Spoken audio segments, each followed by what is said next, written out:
This is the place where champions are crowned and dreams come true. You're watching Fox Sports. Today, the dream series between the game's greatest rivals continues. But only now, baseball history will be written before the giant green wall of Fenway Park. And what if I were to tell you that Boston's best pitcher ever, Roger Clemens, would take the mound here in Fenway Park, wearing the hated name of New York across his chest? Would you believe me? And what if I said that the game's greatest pitcher today, Pedro Martinez, would oppose the great righty they call Rocket? And this would happen right here, right now. Could you believe me? It's Roger Clemens and the New York Yankees battling the Boston Red Sox in Fenway Park with a World Series berth at stake. So now, get set for the game of the century. Roger and Pedro are next on Fox.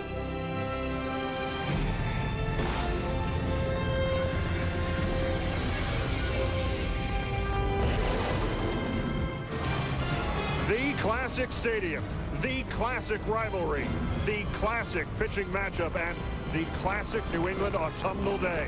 Fenway Park, Boston, teeming since late morning with the hope that lives everlastingly in the heart of every fan of the Old Town team. They are here to see the most anticipated pitching matchup since perhaps the season this cathedral opened. Today's heart of the Red Sox, Pedro Martinez, against yesterday's heart of the Red Sox, Roger Clemens. From Fenway Park in Boston, it's Game 3 of the American League Championship Series. The Boston Red Sox and the New York Yankees.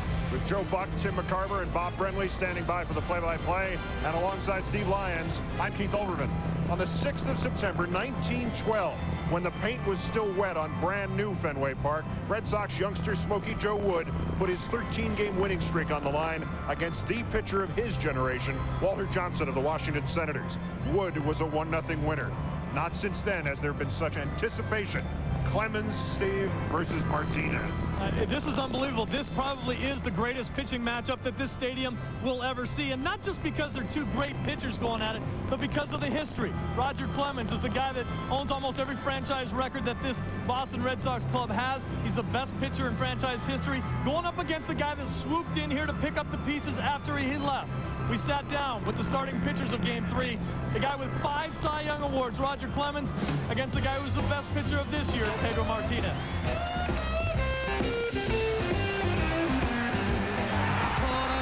You're not going to sit here and tell me that this is just another game. Oh, I don't think this is just another game. I mean, I don't think this series is just another series. As an athlete and as a pitcher, you're going to go out there on center stage. It's exciting. It's exciting for me because I know everybody else will be fired up. The atmosphere will be right. It's not like this Game 3 needs any more pressure, but now you come back here down 2 games again, and then it's your responsibility to go out there and get a big win for the Sox again. I like that. I like the challenge. I like, you know, the big expectations, and you know, that's what makes it fun. And I wish that every game that we play has as much, you know, meaning as this does. Because that way you get 100% everything you got. 2 years ago, Pedro, this year did the Triple Crown. I did it 2 years in a row. And I got a handshake and a pat on the back, and way to go, nobody noticed. You know, McGuire and Associate hitting all these bombs. Yeah, big deal. Pitcher did a Triple Crown again. 20 wins, and I went home, and I was watching this. And now I'm going to be center stage and partaking in it, and I'm excited about it. In the pregame introductions, Roger Clemens was booed lustily, almost more loudly than any player was cheered. So let me ask you, the question I heard on the trolley from every Red Sox fan on the way over, what do you think? I got to tell you, for this game and maybe this game only, I can't go out on a limb and tell you what I think, because all I want to do is be a fan and watch this. I don't want to take my eyes off the game. I want to see every pitch. I want to see how the players react. I want to see how they see the ball on this day, starting at 4 o'clock game, a little bit after 4. It's going to be an unbelievable game if it even comes close to living up to the hype. All right, you know the way hype works, it'll probably be 12-10. Yeah. We'll have more of his conversation, and also ahead, another anticipated pitching matchup. A 46-year-old minister from Knoxville throws one pitch for $2 million. That and more with Rocket, Pedro, and Steve next. We rejoin you in the moments before Game 3 of the American League Championship Series. Yankees 2, Red Sox hopeful Pedro Martinez versus Roger Clemens. This is also the day of the 1999 Gillette Strike Zone Challenge. The grand prize winner, 46-year-old Enoch Henry from Knoxville, Tennessee, will have the chance to throw one strike for $2 million. $1 million fish for himself, $1 million more for the Susan G. Komen Breast Cancer Foundation. Reverend Henry is coached by a guy who's no stranger to throwing strikes, Hall of Fame great Raleigh Fingers. If Enoch throws the strike, he also gets a spot in the Cleveland Indians bullpen. Ladies and gentlemen, the $2 million Strike Zone Challenge from Gillette. Speaking of Strike Zone Challenged, my partner Steve Lyons. Take it, Psycho. All right, Keith, thank you very much. Here's the strike zone right here that Gillette has found out for. Basically, it's built for a guy that's 6'2". I'm 6'3". It's 30 inches long. It's 18 inches wide. I got to tell you, if you can't throw one through here, Keith, you might be able to throw one through here. Now, earlier this morning, I woke up and I shaved with my Mach 3 razor by Gillette, and it got me such a close shave, I felt like it was a Pedro Martinez fastball up and in. Let's meet the guy that gets to do it. It's Enoch Henry. Enoch, I got to tell you, you look like an athlete. Are you feeling good? Feeling good. All you got to do is just wind up, throw it right through the hole, right? That's right. No problem. Let's talk to his Hall of Fame coach right here, Raleigh Fingers. Raleigh, you've seen him throw a little bit. How does he look? He's throwing the ball right straight over the top. He's got a great line on it, so he's not throwing the ball one side or the other, so I think he's got a great chance to do it. What's your best piece of advice for him? Just relax, take a deep breath, calm down, and just try and throw the ball and hit the target. If you hit the target, you're going to make it. All right.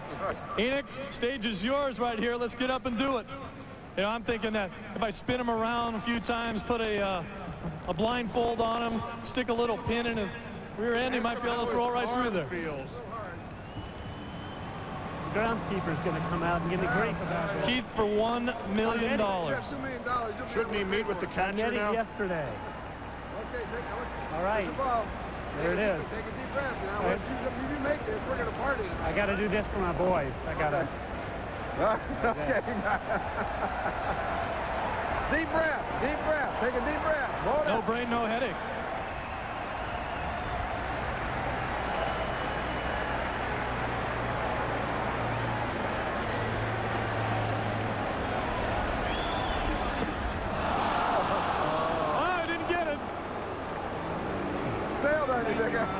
Enoch, nice try, good job. You still get $25,000. I know your wife Ann is here. Ann, you still love him, don't you? Oh, yeah. Our boys, Walker and Corin, are home right now, falling down laughing. Also $25,000 to the Cancer Society, and that's great. Ann's wearing ribbons. And we're strong supporters of Susan Komen Research Foundation. All right, Jim LeMay now from Gillette with the presentation of the check. There's Jim LeMay, the director of sports and event All right, marketing. Ink, let's go back to Keith. Keith Olbermann, take it away, all right? You got to smile. All right, Steve, thanks very Now. much. Try again. It was almost history in the making, but at least he can get a job in the American League West, we hope. Joe, Tim, and Bob are next from the booth. For Steve Lyons, I'm Keith Olbermann. We'll join you throughout from the dugouts. We'll see you post-game. Now, please let us, Pedro and Rocket included, take you out to the ball game.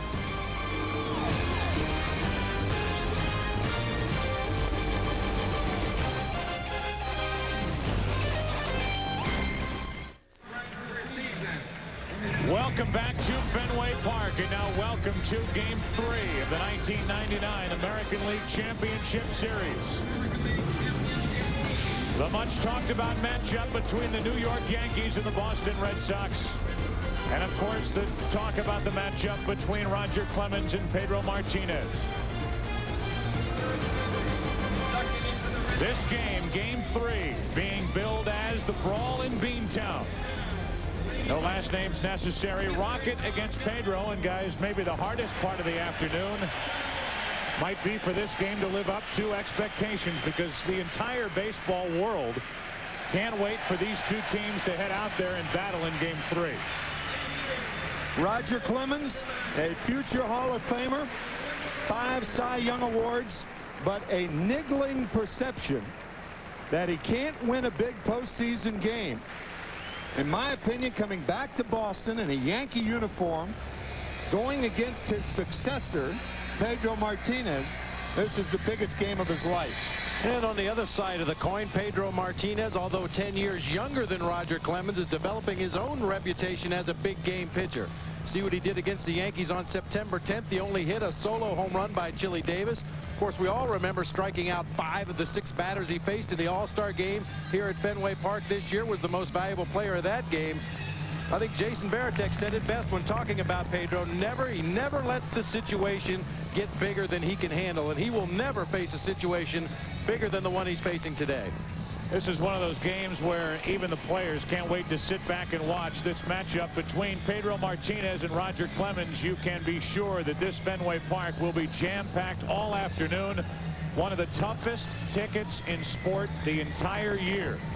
And we get ready for baseball here in Game 3 in the ALCS. Roger Clemens, the Texan, probably the greatest pitcher in the Red Sox history, wearing the uniform of Boston's ancient rival, the Yankees, and Pedro Martinez, the new Boston ace, will toe the slab for the Red Sox. Baseball next. The 1999 American League Championship Series on Fox is brought to you by Brewery Fresh Budweiser, official beer of Major League Baseball. This Bud's for you. By 10-10-3-2-1, now just 8 cents a minute for calls over 10 minutes. By Gillette Mach 3, the first triple blade razor. And by Merrill Lynch. Succeed on your own terms with Merrill Lynch Unlimited Advantage. Welcome back to Fenway Park. This might very well be Pedro's house now, as Roger Clemens will pitch for the Yankees here today. And as Keith Olbermann talked about, just a beautiful autumn day here in New England. Temperature in the 60s, and it couldn't be more pleasant here at the ballpark. It should heat up quite a bit when Roger Clemens goes to the mound for the Yankees this afternoon. He will be throwing to his catcher, Joe Girardi, and he will be throwing with a strike zone called by Rick Reed, who had a mild reception when he was introduced. They did boo him here at Fenway Park, blowing the call, admittedly so, in Game 1 of the ALCS at second base. He works the plate with Al Clark joining him. Dale Scott at second. Tim Sheeta is over at third. Tim McClellan down the left field line. Dan Morrison down the right side. And while Clemens walks in, the Red Sox trot out to their positions, getting ready for the first inning of this Game 3. Cheers, where everyone knows your name, and everybody knows that guy's name in New England. Pedro Martinez ready to work to the New York Yankees, and a look at the Budweiser starting lineup for Joe Torre's crew. Chuck Knobloch will lead off at second base. We highlight Derek Jeter, the shortstop, who bats second, hitting .444 since the curtain came down on the regular season. Paul O'Neill hitting third and right. Bernie Williams cleans up. Tino Martinez at first. It's Chili Davis, the DH, batting sixth. Ricky Leday's in left. Scott Brocious hitting eighth at third base, and Joe Girardi catching and batting ninth. And a look at the Red Sox defensively. Same lineup Jimmy Williams has gone with throughout the postseason. Troy O'Leary, Darren Lewis, Trot Nixon across the outfield. Valentin, Garciaparra, Offerman, and Stanley. Varitek catching for Pedro Martinez. You see Offerman, no errors in 31 chances this postseason. This from a man that led the National League in errors 3 times. One of the key things for a hitter is to stay back, and nobody alters a hitter staying back like Pedro Martinez. 23-4, an earned run average of 2.07, 313 strikeouts, and only 213 in the third innings. And his postseason, and following that game last Monday, 6 shutout, no-hit innings against Cleveland. And you see the scouting report on Pedro Martinez, an atom-charged movement on that fastball that he can work to both sides of the plate. Changes up and changes up on his changeup. In a very tight curveball, that gives him 3 outstanding pitches to attack this Yankees lineup. This will be an important factor and something that will be critical here in the opening innings against the likes of Pedro Martinez and Roger Clemens, the hitter's background behind the pitcher's mound. You may remember back in 1978, the 163rd game of the season, the Bucky Dent home run. That inning with Rick Burleson on at second base. Jerry Remy hit a ball flagged by Lou Piniella. Lou saying later that he never saw this ball. But by making that play, he kept Burleson at second base. And Carl Yastrzemski was to make the last out, popping up in foul territory to Greg Nettles, and the Yankees won it. And with the shades already on, it's Trot Nixon out there for the Red Sox. You can think back to 1968. In Game 1 of the World Series between the Cardinals and the Tigers, Bob Gibson, Denny McClain, or Johnny Sain and Bob Feller. Braves in Cleveland, game 1 of the 1948 World Series. This matchup is along those same lines. Pedro Martinez and Roger Clemens. The Red Sox and the Yankees, game 3. Yankees up 2-0, and away we go on a Saturday afternoon. Ball 1 from Martinez, and the broadcast also available in Spanish by utilizing the SAP button on your television. It'll be Knobloch, Jeter, and O'Neill here in the first inning for the Yankees. 1 ball, 1 strike. And as you might expect in our conversation with both managers today, as you get a look at that tough sun out in right field, both managers saying that they would more than likely play for a run early in this ball game. You don't figure to score a lot off of either starter. Up and in. That's typical from Martinez. Get Knobloch off the plate. 2 balls and a strike. Not only play for a run early, but perhaps bring the infield in with a runner on at third and less than 2 outs in the first or second inning. Knobloch with a count in his favor takes ball 3, 3-1. Knobloch only 4 out of 19 in this postseason. 1 RBI. Jeter, who we highlighted during the lineup portion of our broadcast, on deck. The 3-1. Full count. That 1 RBI, a big one in game 2. A couple of days ago, driving in Ricky Leday to tie it. And then Knobloch driven in by Paul O'Neill to win it.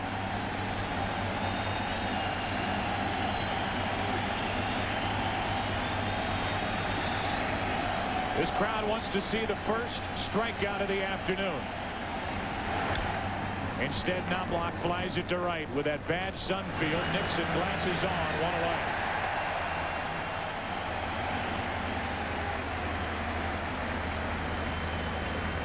So the leadoff man is gone for the Yankees, and Derek Jeter will stand in. You can see by the shadow behind Trot Nixon, he's playing this ball off to the side so he doesn't have to look back into that glaring sun. Gets himself in a good position, gets the sun over his left shoulder, and makes the catch. And now Derek Jeter, who is 8 out of 18 in the postseason, 3 of 7 in this LCS. Coming off a year in which he led the major leagues with his 219 hits. Ball 1.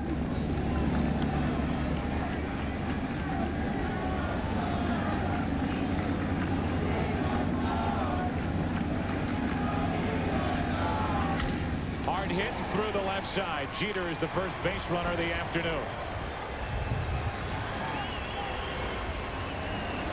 This matches the Yankees' number of hits the last time they faced Pedro Martinez. Chili Davis hit a home run in that game back on September 10th. As Derek Jeter picks on the fastball up in the strike zone and hammers it to left field.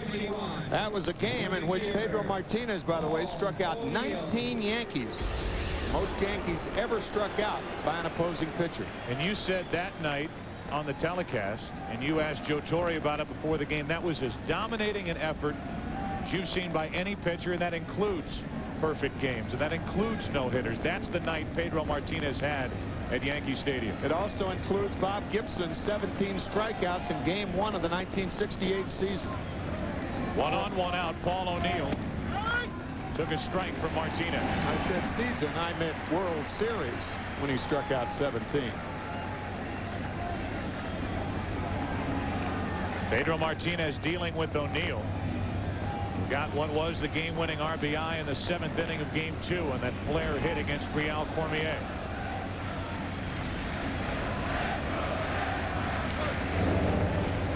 That's a one deterrent.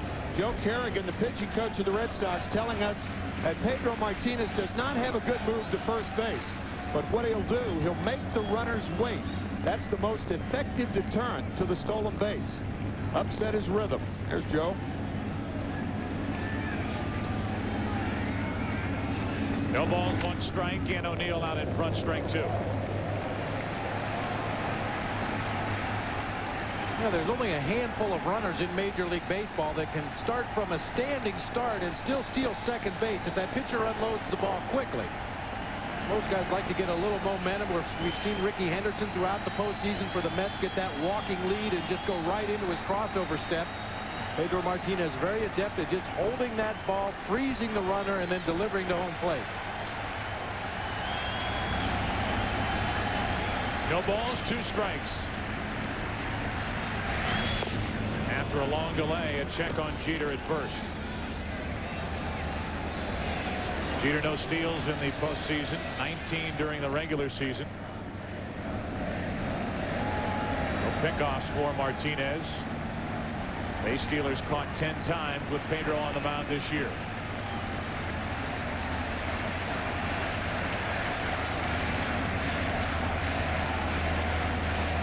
The 0-2. Not close. 1 ball, 2 strikes, and O'Neill with Bernie Williams on deck. Start to think back through this series and the way Joe Torre managed. He had to use Mariano Rivera for 2 innings in game 1 to slow down a red-hot Red Sox team. Then in game 2, the Yankees really wanted, needed, and got that game. As opposed to being 1-1 in this series facing Pedro Martinez today. They're up 2-0. And O'Neill flies 1 to center. Darren Lewis, the easy play, 2 out.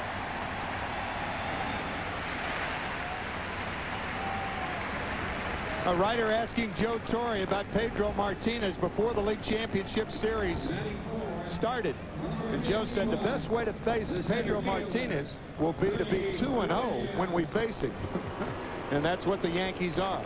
2 wins, no losses. Bernie Williams now with 1 on, 2 out. Usually at the end of the top of the first inning, any television game you've watched in the last 20+ years, you see a commercial break. We are going to stay here after the Yankees make their final out in the top of the first, whenever that may be, and listen to the live reception for Roger Clemens as he stomps to the mound. He's in the clubhouse right now, we understand, not sitting in the dugout.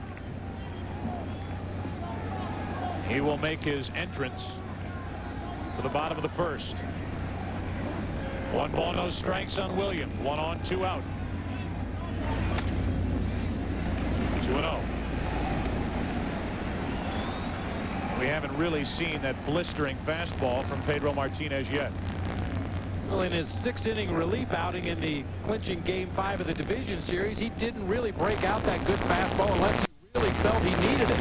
Most of his fastballs were in the high 80s, around 90 miles an hour. He got the 2 strikes and wanted to punch out, then he was able to jack it up to 95. And a changeup is low, 3-0. Take you back to July 13th. Roger Clemens booed here at the All-Star game, and then his start here as a Yankee. First time back as a Yankee on the mound, July 31st. Written by the fans. He got a no decision in that start. 3 balls, no strikes on Bernie Williams. 3-1. Looked like Bernie was going to offer at that fastball had it been an inside fastball. But it was about belt high on the outside part of the plate. You could see Varitek setting up inside, but the ball drifting outside. And Bernie elected to take it. It was a strike, but not one he was looking for. Bernie Williams, runner goes. That's Jeter, and he'll have to retreat on strike 2. The cleanup hitter, Williams.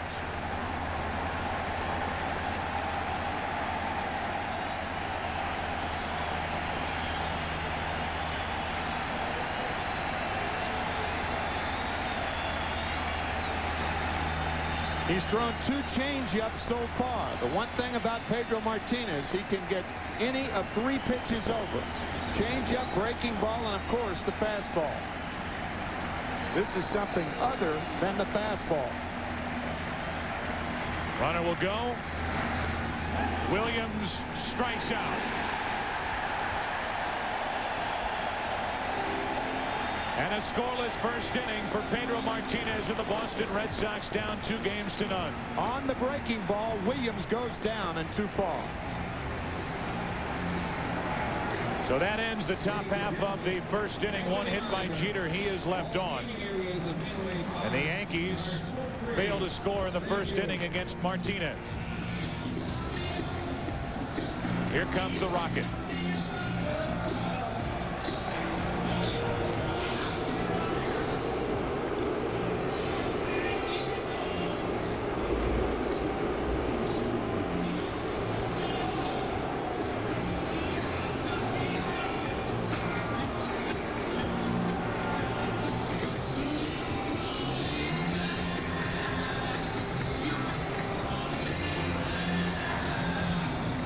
Home plate umpire Rick Reed is out there talking to Roger Clemens. Roger Clemens will begin his warm-up tosses. Probably the best pitcher in the history of the Boston Red Sox franchise. Don't forget they had Cy Young, who pitched in a Red Sox uniform. Have another donut, Roger. The winningest pitcher here at Fenway Park as a Red Sox pitcher. Matter of fact, far and away the winningest. Roger has won 96 games as a Red Sox in this ballpark. And second, Louis Tiant won 76 games. Both pitchers who were in Red Sox uniforms and eventually ended up Yankees. We look at the Budweiser starting lineup for the Boston Red Sox. Roger Clemens will face Jose Offerman at second base. Then John Valentin batting second and third. Jason Varitek moves up to the number 3 spot. Then Nomar Garciaparra tried to beat the Yankees single-handedly in game 2. Couldn't pull that off. Troy O'Leary's in left field. Mike Stanley is in there at first base. Daubach slips down to the number 7 spot. Darren Lewis is in center. And Trot Nixon is in right field batting 9th. And by now, perhaps you are familiar with the Red Sox lineup. It's the same. I beg your pardon, the Yankee lineup. It is the same. Ricky Leday in left field, Bernie Williams in center field, Paul O'Neill in right, Scott Brocious at third base, Derek Jeter at short, Chuck Knobloch and Tino Martinez on the right side, and Joe Girardi. This is Girardi's 4th game that he has started in the 6th that the Yankees have played in postseason. See the numbers on Roger Clemens this season. Highest ERA of his career at .460 in game 3 of the division series. Went 7 strong innings, gave up only 3 hits, did not allow a run. And as you mentioned, Tim, his career here at Fenway Park, the most victories by a Red Sox pitcher with 96. He's not the same Roger Clemens that pitched here for the Boston Red Sox. He still has 2 fastballs, a 4-seamer that he'll work high in the zone, and a 2-seamer when he wants to get a ground ball. That slider has been a dangerous pitch for him this year. Not always getting it on the outside part of the plate, and he also has that split finger fastball that he will use more often against the left-handed hitters, the slider more often against right-handed hitters. Jose Offerman will lead off against this 37-year-old right-hander from Texas. Offerman, who is 5 out of 10 in this LCS and overall .429 in the postseason.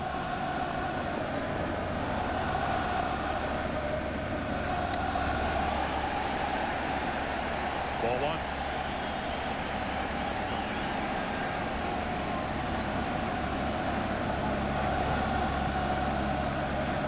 It ain't Larry, it's Roger. That's the chant here at Fenway, and Offerman gets into one and right. Back as O'Neill doesn't see it. It's off the base of the wall. Offerman will dig for third. He'll make it without a play and a leadoff triple.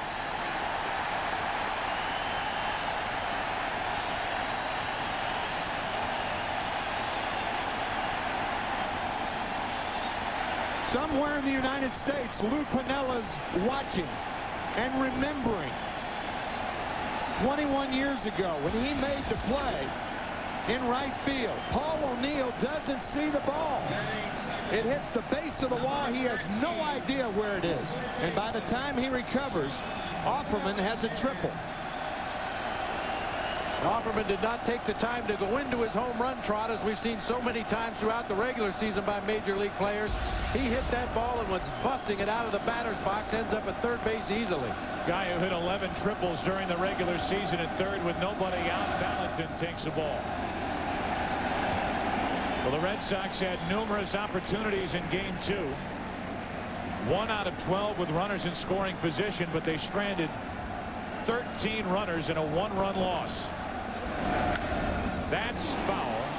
1 ball, 1 strike. That's another factor here at Fenway Park. You saw the way that foul ball down the third baseline ricocheted back into shallow left field. Something that the shortstops for both ball clubs are very aware of. And on balls hit down the line that go into foul territory past the bag, the shortstop has to hustle out there in the event of that carom back toward the infield.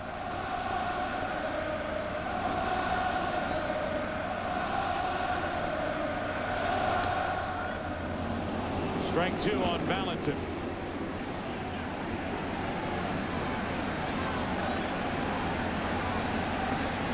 On deck is the new number 3 hitter, a guy who hit third down the stretch for Jimmy Williams, Jason Varitek. Runner at third with nobody out.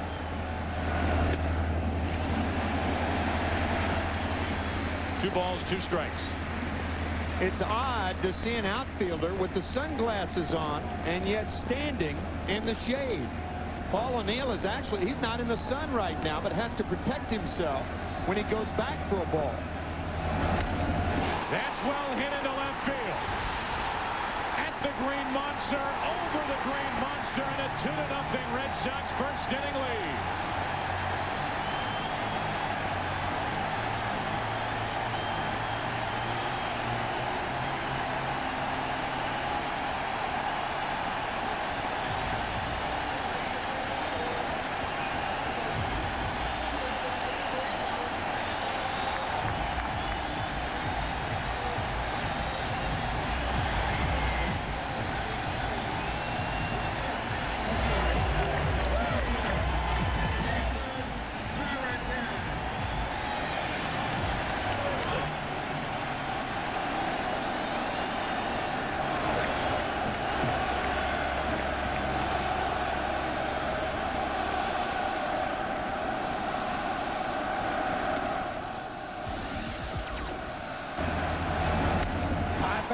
From Roger Clemens, just didn't get it up high enough.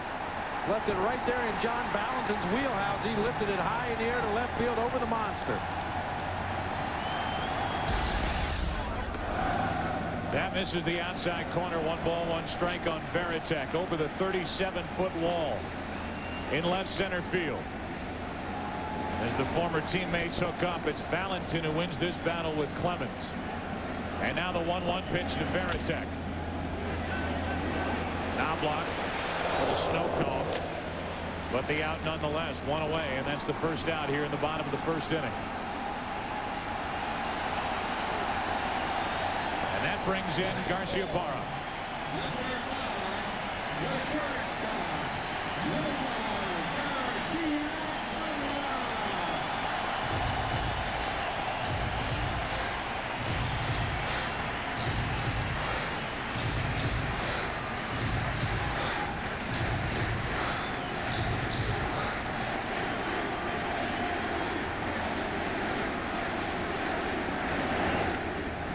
Ball 1 to Garciaparra.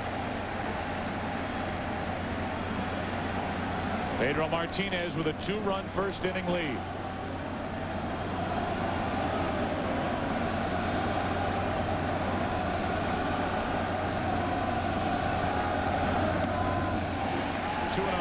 Clemens trying to keep the ball away from Nomar. Jimmy Williams, the manager of the Sox, has nicknamed Garciaparra the Viper because he is so quick on that inside pitch. Lightning fast. Up the middle. Flagged down by Knobloch. Wide throw and safe. Garciaparra will hold at first as Girardi backing up. Keeps him at first instead of Nomar scampering down to second. 26 errors on the year, and a throwing problem that has been in remission resurfaces. You can even see Knobloch going down sidearm to try to make this flip across to the first baseman. Tino Martinez pulls him way wide of the bag. Heads up play by Joe Girardi to be right there to back up that errant throw and hold Garciaparra at first base.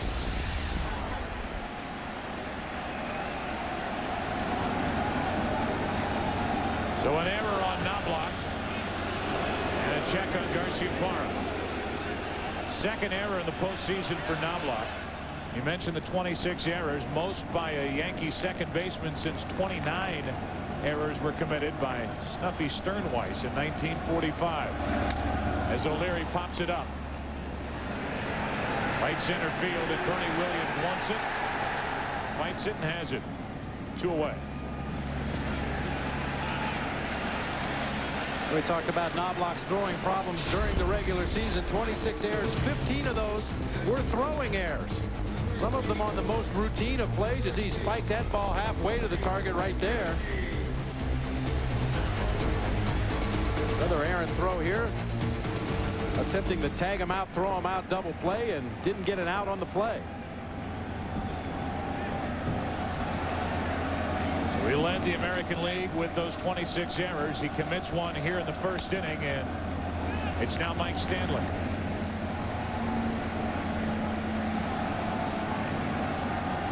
Stanley, really, who made his name with the Yankees, goes in the opposite direction as he works now for the Red Sox.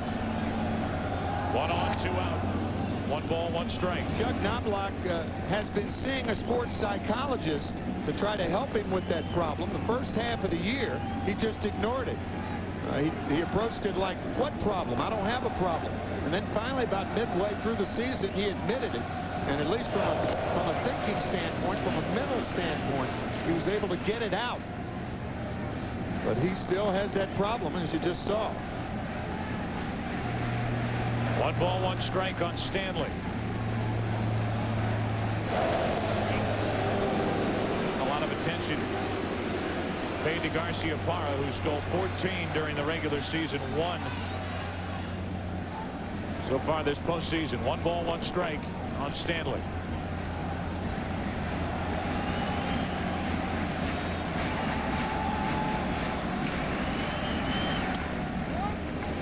Missing inside, 2-1.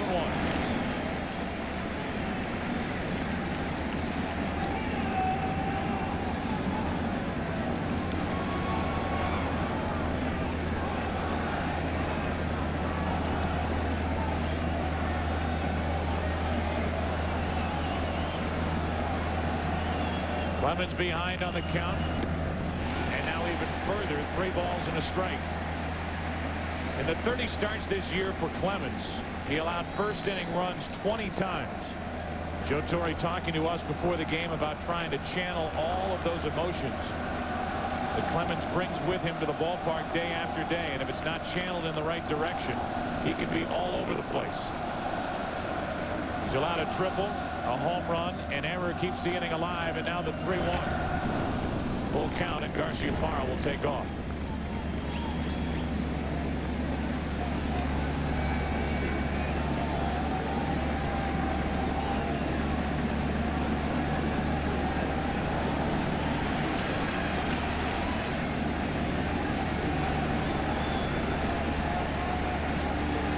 Garciaparra goes on ball 4.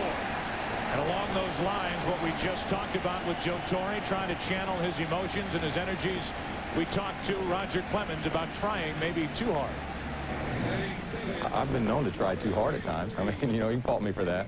And yeah, I want to do as well as I can, again, not only for my teammates but for the fans and you know, the whole 9 yards. So you know, if that's my fault, then it is. Sometimes I get too raced up. You had to do that a little bit in Toronto because you had to really get your emotions into it a little bit. You don't have to do that too much in New York. You know, your blood's flowing pretty good every time you get out there.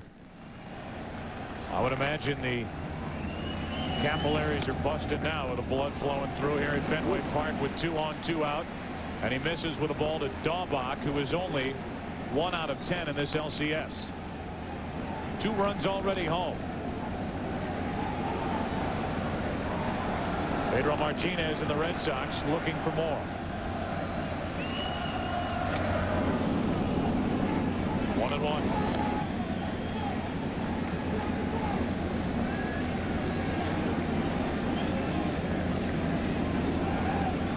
Two pitches already here in the first inning for Roger Clemens.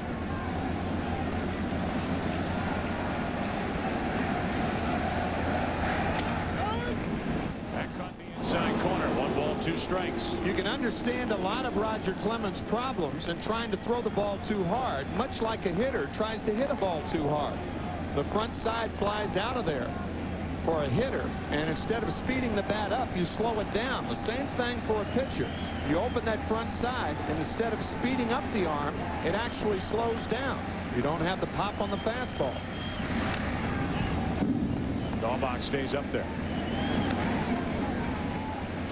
Hitting and throwing, much the same in that regard. Classic power pitcher's form out there on the mound. Generates a lot of his power from the waist down, those big, thick legs. Two power pitchers in today's game. Martinez listed at 5'11", 170. Clemens more with a body type of a typical power pitcher, 6'4", 230. 2 on, 2 out. And a 2-2 count on Dahlbach. Clemens is missing in the wrong area. If you're wild low, it's not nearly as bad as being wild high. And he's been wild high. That pitch that Valentin hit out of the ballpark probably was not a strike, about a letter high.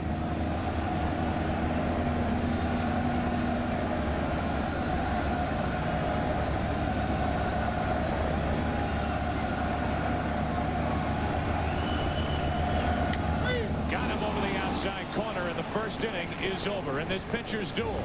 We come in talking about Clemens and Martinez. It's John Valentin who connects. Back to work, Pedro Martinez.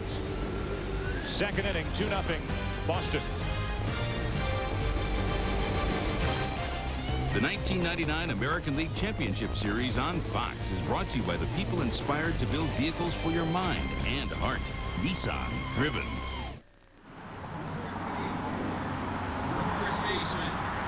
A New England lake in autumn, and the temperature could be much worse. Very pleasant afternoon for these fans who pack into Fenway Park. And Tino Martinez first up. Chili Davis, the DH, and Ricky Leday to follow. Pedro Martinez, who gave up a 1-out hit to Jeter in the first inning, got around it. The Red Sox lead 2-0. Hopping fastball misses up for ball 1.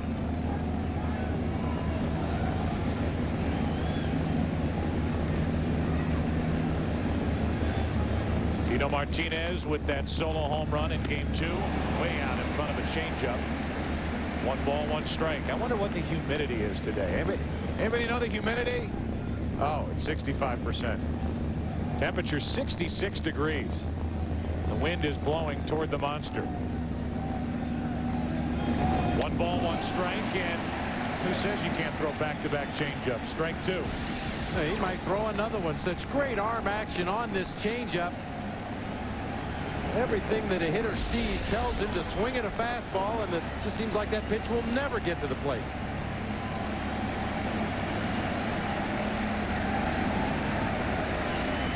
Shading their eyes from the sun. Another changeup. That's 3 changeups in a row, so you were right. The count 2 balls, 2 strikes on Martinez. You can see 3 changeups in a row at 3 different speeds. He says depending on the bat speed of the hitter determines how he's going to throw his changeup and at what speed. He's actually changed the grip on that changeup as he's matured. And yet another 4 in a row. Tino Martinez is gone. Back-to-back strikeouts. And here's Pedro Martinez showing us the grip and talking about the changeup. The full wrap hand, which was the one I first learned, is like this. Was the first one I learned. But I don't throw that one anymore. I throw a circle changeup. And then from there, I went all the way up to crossing because I feel more comfortable and I feel like I can control it a little bit better. Got it? Doesn't make it any easier to hit knowing how he throws it. How many pitchers, major league pitchers, are at home trying to copy that down? And how many do you think can do it? 3 different grips on the changeup, and he feels most comfortable with the last one he showed us. Breaking ball there is down and into Chili Davis, ball 1. We already mentioned it, but Chili Davis was the one who got the only hit for the Yankees. That tremendous start on September 10th, the Friday night at Yankee Stadium, when Pedro shut down the Yankee offense and set up what turned into a 3-game sweep. This is the nasty overhand curveball, and a ball dives down and into a left-handed hitter.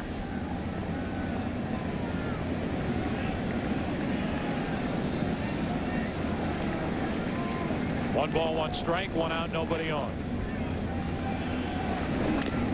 What kind of a night was it for Pedro Martinez? Joe Torre told us when he was on the bench watching that September 10th game. He saw his hitters go up, turn around, come back.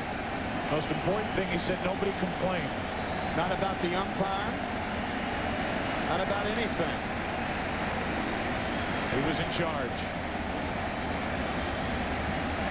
He's ahead on the count here to Chili Davis. 1 ball, 2 strikes. 2-2. Joe, you talked about that last changeup that Pedro showed us. The ring finger and the middle finger on the right hand. That's the one where he had him over the seams. What he does is he uses those seams for leverage, and you can understand why that changeup, or that particular changeup, is the one that he throws when he needs a strike. One will he give Chili Davis on a 2-2 count. Goodbye. 3rd strikeout in a row for Pedro Martinez. 2 up, 2 down in the 2nd.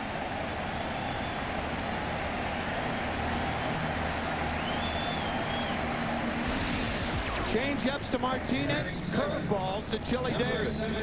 Talk about getting a read on a pitcher. You just can't do it. That curveball breaks so sharply and so late.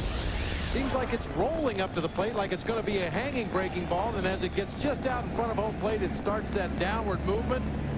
Vicious breaking ball. It's a good thing the plate's not 58 feet away for Pedro Martinez. He uses all 60 feet 6 inches. A strike to Ricky Leday. 2 out with the bases empty, and 5. Make it 4 in a row. Tries to make it 5 consecutive. It is retired as he misses inside. 1 ball, 1 strike.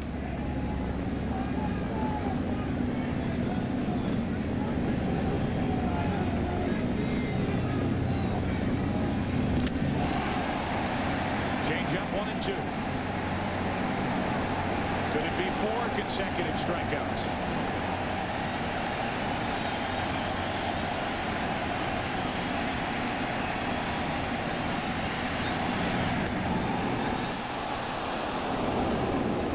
Probably the worst pitch he's thrown so far. That was a breaking ball. It didn't go down. It just kind of laid on the outside part of the plate to Ricky Leday. Fortunately for Martinez, it was outside. 4 strikeouts in a row. With big brother Ramon clapping over in the Red Sox dugout, Pedro Martinez strikes out the side. Martinez, Davis, Leday. 2-0 Boston in an inning and a half. Roger Clemens back to the hill. He gave up 2 runs in the 1st inning. A 2-run home run hit by John Valentin. Let's go down to Steve Lyons. Steve. Well, Joe, I talked to Brett Saberhagen, the Game 4 starter for the Red Sox, and he says he doesn't think that Pedro has his great fastball today. That's why you're going to see him spot the fastball, throw a lot more breaking balls, and a lot more changeups today. All right, Steve, and I would say the pitches in the first 2 innings corroborate that story. Absolutely. And that's not to say that Pedro will not find his good fastball as this game goes on and he starts to loosen up. He said in that 6 innings relief appearance against the Cleveland Indians, his fastball came about as his back loosened up. In about the 3rd inning of work, which was the 6th inning, as he entered the game in inning number 4. Darren Lewis is quickly in the hole 0-2 with Trot Nixon. And Offerman, who started it well for the Red Sox with a leadoff triple in the 1st inning to follow. With Darren Lewis at the plate, if you are fortunate enough to get seats behind the first base dugout, pay attention, because Darren Lewis has a tough time getting around on pitches, and if you're in the dugout or above the dugout, pay attention when number 20 is at the plate for the Red Sox. 1 ball, 2 strikes. Now, Lewis has always been an opposite field hitter, even going back to his days with the San Francisco Giants, and Paul O'Neill, the right fielder, is drawn in from his right field position, a little shallower, trying to take away some of those little humpback floaters out into shallow right field. 2-2. That's the reason that the Yankee pitchers do not throw Darren Lewis any off-speed pitches, because you really go against the defense. That's the area that Bob was talking about. at shallow right center.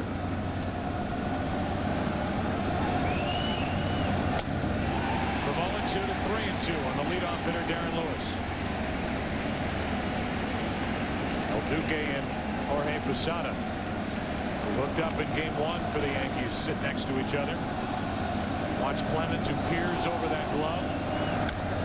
And Lewis grounds to Jeter. 1-away. Leadoff man gone for the Red Sox here in the second. And Trot Nixon, the number 9 hitter, will walk to the plate. Batting 9, number 7. Only 4 out of 21 in this postseason. 1 for 7 in this ALCS. Started out the year 2 for 33, but Jimmy Williams stuck with him. Gave him more opportunities. He made the most of them and hit 15 home runs. His first full season in the big leagues. The opposite way in trouble if it's fair. It is, and all the way down into the corner. Nixon will dig for second and make it easily with a 1-out double.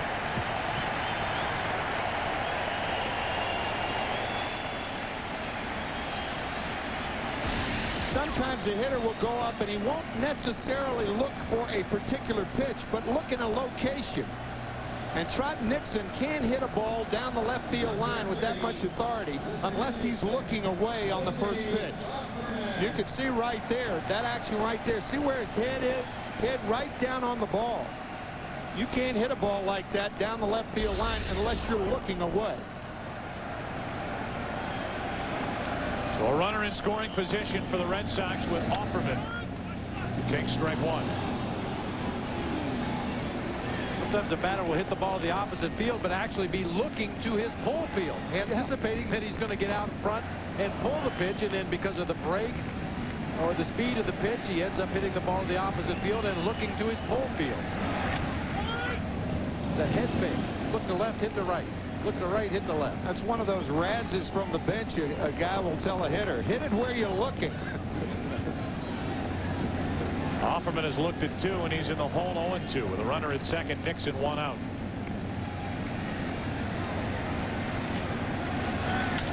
The opposite way and a base hit. Nixon will have to hold at third. It's first and third, 1 out. Offerman now 2 for 2 in this game, and 7 out of 12 in this ALCS. Who said they overpaid for Jose Offerman? Now this is more a situation with 2 strikes, just fighting the ball off, a high fastball. Offerman pulls his hands in close to his body, just punches that ball through the hole on the left side. And another RBI chance for John Valentin. Valentin homered his first at bat in game 4 of the division series. He also homered in his first at bat, went on to hit another home run amongst his 4 hits and 7 RBIs in that ball game. That was last Saturday. Seems like the Red Sox like Saturday games when they're down 2-0. That started their run against the Indians. They'd like to start one against the Yankees as Valentin takes a ball. We take you back to the first inning after a triple by Offerman. That into the netting above the green monster in left center.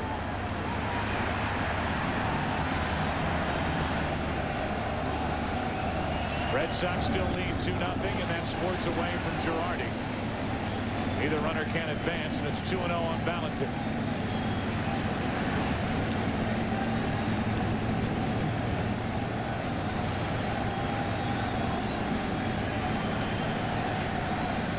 As you can see, the sun, for the most part, has done its damage.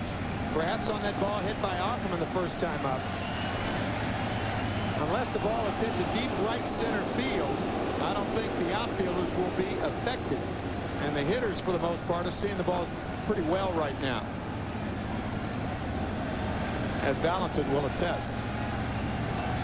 So will Clemens. The 2-0 pitch came up and clipped him after he tapped it foul. 2-1. Joe Torre talking to us about this very situation with a runner at third, less than 2 out.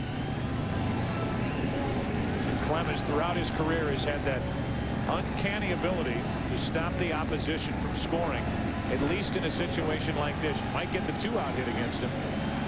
He bears down with the runner at third and less than 2 away.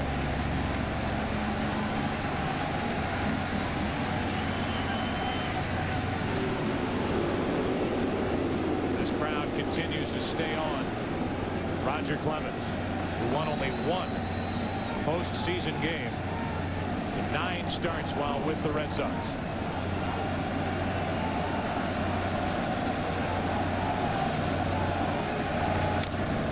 To the shortstop. Jeter's only played at first. It's 3-0 Boston. And to score is Nixon. And Valentin has driven home all 3.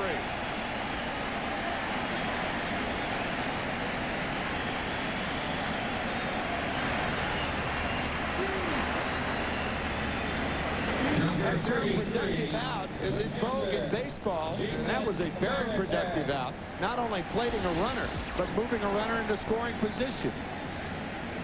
With those middle infielders playing back for the double play, just a little chopper anywhere in the middle of the field is going to get a run home. That double box, you could see the runner at third, Nixon, in the lower right. It was just hit so slowly, no chance for a double play. The easy RBI ground out. As Tim mentioned, now it's Offerman at second with 2 away. And Varitek another chance.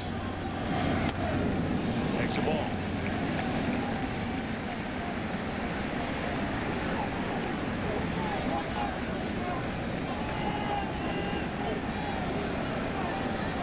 Clemens allowed 2 runs in the first, got around an error. Could get around a double and a single here in the second. 2-0 on Varitek. Torrey was not worried one bit about Roger Clemens coming into this game, despite that regular season ERA of 4.6. By his standards, Clemens' standards, a rather pedestrian 14-10.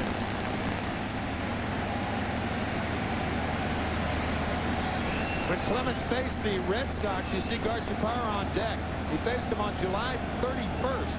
Varitek went 2 for 2, a single and a double. 3 balls, no strikes.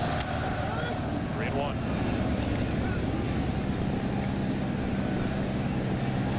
Clemens is a lot more predictable than Pedro Martinez at this stage of his career. When he falls behind in the count, he's going to throw fastballs 80% of the time.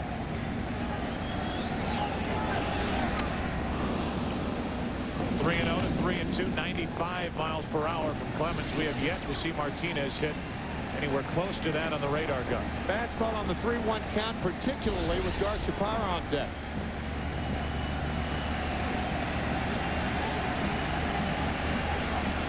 Will he get on 3-2 what he got on 3-1? Usually the way it works, and a grounder foul outside first.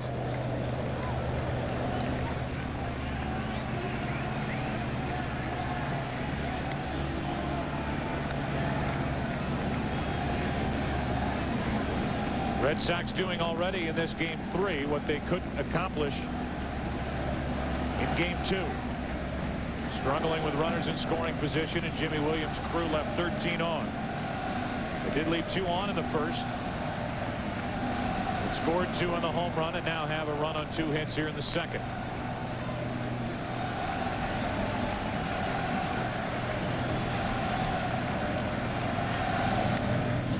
Dangerous pitch.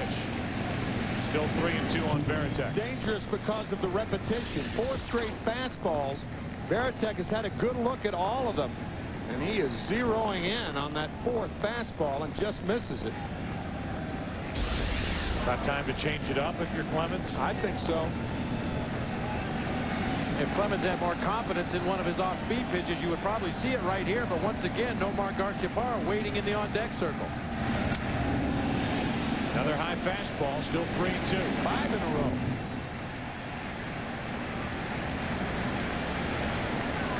Number 50 coming, another 3-2 delivery from Clemens.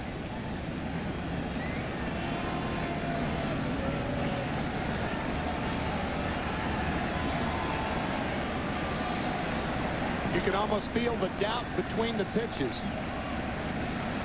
When he's not successful, things slow down dramatically for Roger Clemens. 3-2. Now it's up to Garciaparra. Second walk issued by Clemens, and he's up to 50 pitches. And here comes Mel Stottlemyre as pitching coach.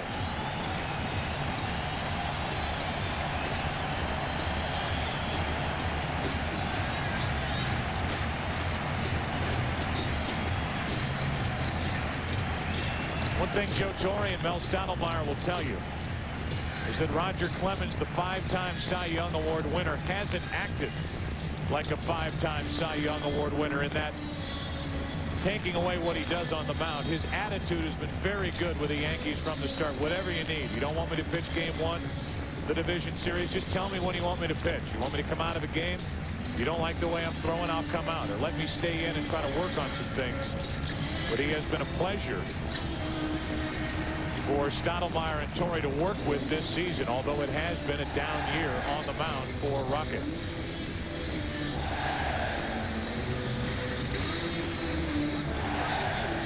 Clemens didn't shy away from this game 3 start against Pedro Martinez, and neither did Joe Torre. Well, Clemens cannot afford to fall behind Nomar Garciaparra the way he did to Jason Varitek, because he will not be able to stand out there and throw fastballs by Garciaparra. That's not close. Ball 1, saved by Girardi. Offerman the runner at second, and over at first is Varitek. They might get action started already in their bullpen. Might be Hideki Arabu. He would be the first guy up early in the ball game.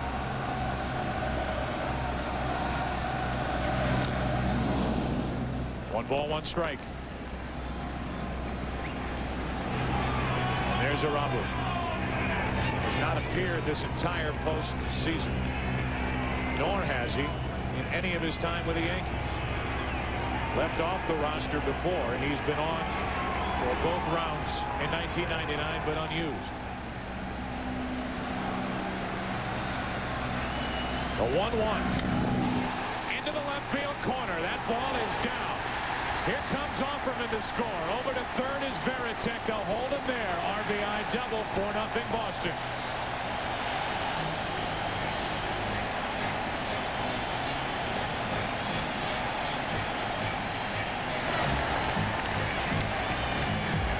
Garciaparra continues to do it for the Red Sox. We mentioned he tried to throw Boston on his back in game 2 and nearly accomplished beating the Yankees by himself. We go back to game 1 and the defensive plays that he made, the 2 leaping catches to rob the Yankees of at least 3 runs. And then in game 2 against David Cone, a slider that didn't slide but instead flew into the seats and left. A 2-run shot which gave the Red Sox a 2-1 lead.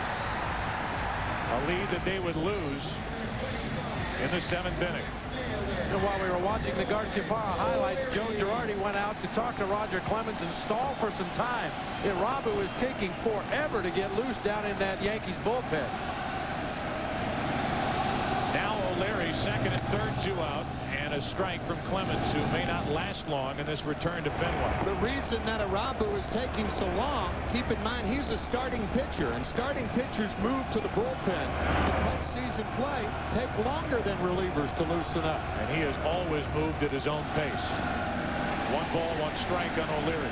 Watching him beginning to throw his warm-up pitches twice, bullpen coach Tony Cloninger gave him the signal to hurry up. Let's go, let's go.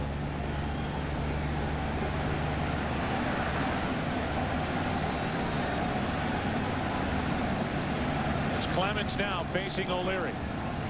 Second and third, 2 out. 4-0 Boston lead. O'Leary just scooted up in the batter's box just as that pitch was being brought to the plate. I think it was happy feet. I think he was trying to get up in the box, and the count now 1-2. Moved up a half a step closer to the plate. Now, those are the kind of things in the past that Roger Clemens would notice and send a message on the next pitch. Be dancing around that batter's box when I'm on the mound. The 1-2. O'Leary back toward us.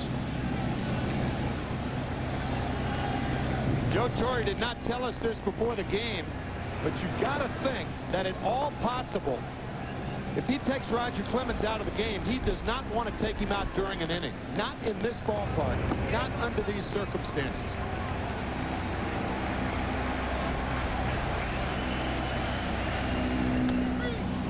He's caught looking, and the inning is over. The Red Sox get 2 in the first. The Red Sox get 2 in the second against their former ace, Roger Clemens. Lead by 4 after 2. Back after this from your local Fox station.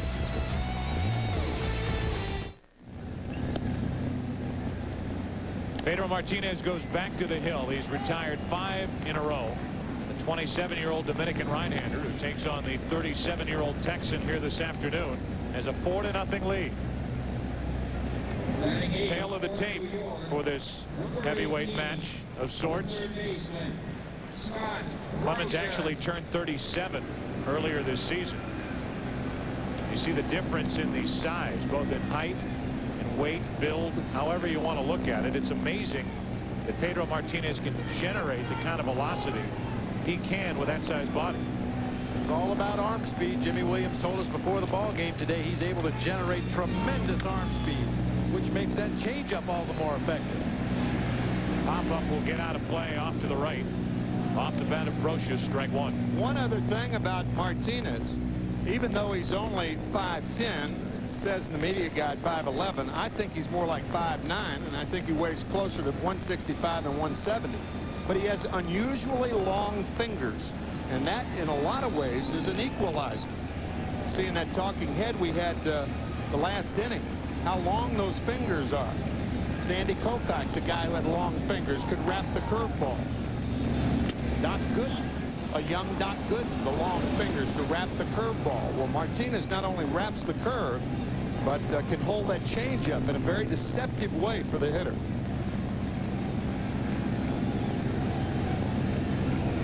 One ball, one strike. And now 2-1.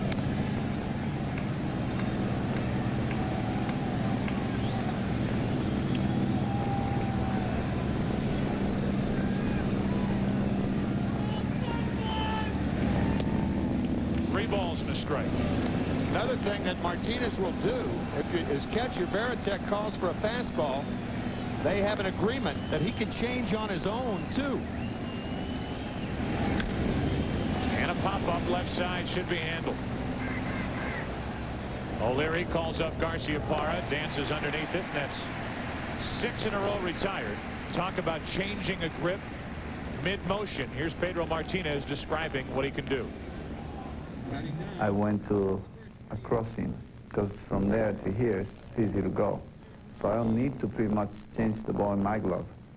Right in the middle of my delivery, that's just, at the time I'm going up, I could just switch and I'm right there. And so you change on your own? Okay. On my own. There's a strike into Joe Girardi.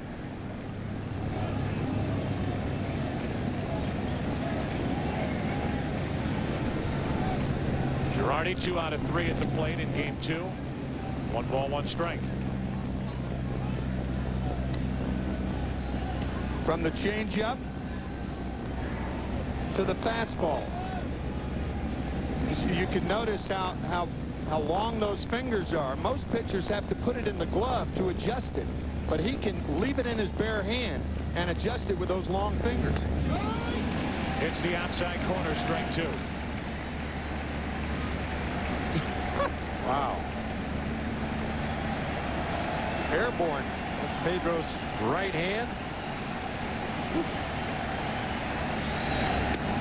Girardi is gone, and that's 5 strikeouts for Martinez. 2 up, 2 down here in the Yankee 3rd inning.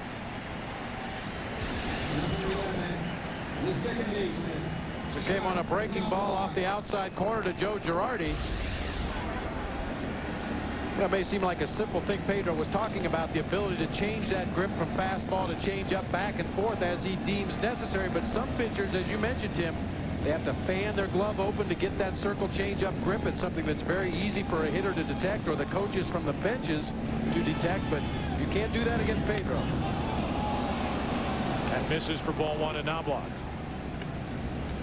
I think it's very important to go back to what Steve Lyons told us, is Martinez is obviously having fun out there on the mound, which he does every time he takes the ball. Pedro Martinez is working here in the first 3 innings without that overpowering fastball as he misses. 2 balls, no strikes on Knobloch. how proud little brother was of the way 31-year-old Ramon Martinez, his big brother, pitched in game 2. Trying to get through 7 through 120 pitches at number 120. It was a game-tying hit by the man at the plate, Chuck Knobloch. 2 balls and a strike now on the Yankees second baseman.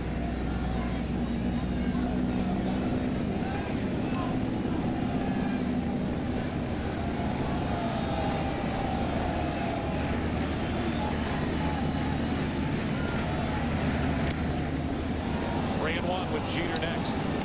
When a guy throws a 2-1 changeup to the leadoff hitter when he's up by 4 runs, that gives you an idea he's going to throw that changeup anytime he wants to. He is so unpredictable.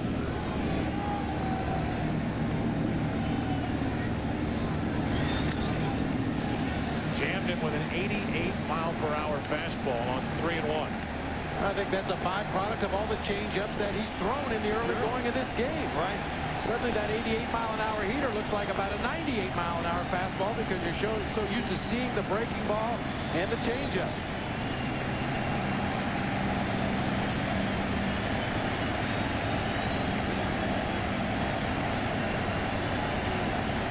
This crowd will take either out number 3 or better yet strikeout number 6. Instead, it's walk number 1. A 2-out walk at that to keep this inning alive for one of the best hitters in the game, Derek Jeter. More originality. We talked about it at Yankee Stadium, and now we'll talk about it here at Fenway. Number 2, the shortstop. Here's Derek Jeter, who singled his first time. He's up to 474. The postseason, 9 out of 19.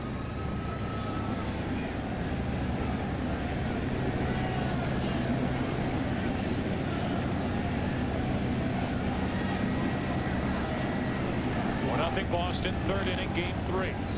Yankees up 2 games to 0. Strike 1 on Jeter. Now, Jeter's the one guy in the Yankees lineup that figures to be less susceptible to Pedro Martinez off-speed pitches. He stays inside the ball so well, stays back so well, and he's willing to hit the ball the opposite field. Those kind of hitters don't get fooled as often on the straight changeup.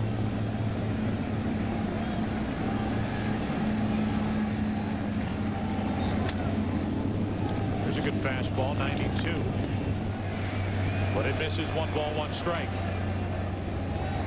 Pedro Martinez, who earlier this year broke Roger Clemens' single-season Red Sox strikeout record, which was 292. Pedro Martinez in the end struck out 313. Slow roller is foul, and now Jeter's in the hole, 1-2. Changeup, fastball, changeup. The hitter feels like he's a pendulum at times. He goes forward with the changeup. Watch Jeter commit himself forward. When you do that, you take your hands with you. You have no power left. You only swing with your arms, not your body.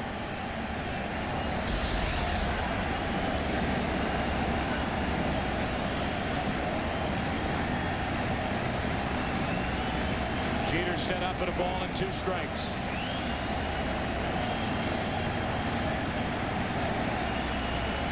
The Yankees best at the plate against the Red Sox best on the mound. Inning over.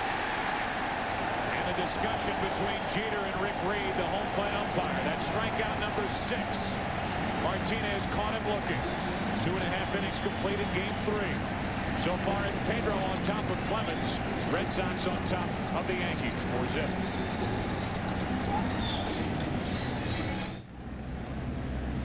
Beautiful afternoon here in New England. Mike Stanley, Brian Daubach, and Darren Lewis will step in for the Red Sox here in the 3rd inning, taking on Roger Clemens with a 4-0 lead. At times Roger Clemens has that football mentality. I'm sure at least part of him pictures himself as a Texas Longhorn, like he's playing for Mac Brown. And he's pitching with a mouth guard. In today's game, as Stanley bounces one off the wall, played well by Leday, and it's just a round, long single for Mike Stanley. So mouth guard and all, Roger Clemens does not have very good stuff here this afternoon at Fenway.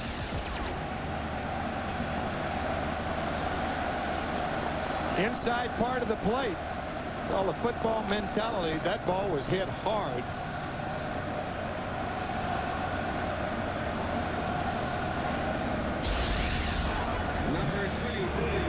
And Arabu gets loose again. Would you have any concerns if you're Joe Torre with Ricky Leday out in left field? Joe Torre telling Tino Martinez to play behind Mike Stanley. Ricky Leday has a very difficult time playing left field at Yankee Stadium, and we were discussing it before the game. One would surmise that it would be difficult here with the Green Monster. Dahlbach shoots it foul. Certainly not the conventional left field. The guy who really played that wall better than anybody who's ever played in this ballpark, Carl Yastrzemski. Nobody could play it better. But it does take some getting used to.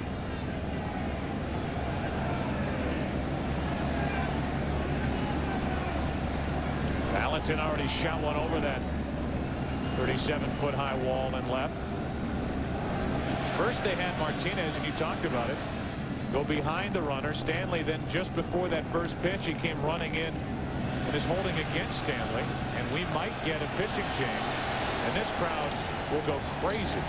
Yeah, you know Joe Torre does not want to do this. Clemens is probably gone. This has got to be tough. I mean, obviously you're thinking of the team and not Roger Clemens. This has got to be tough for Torre.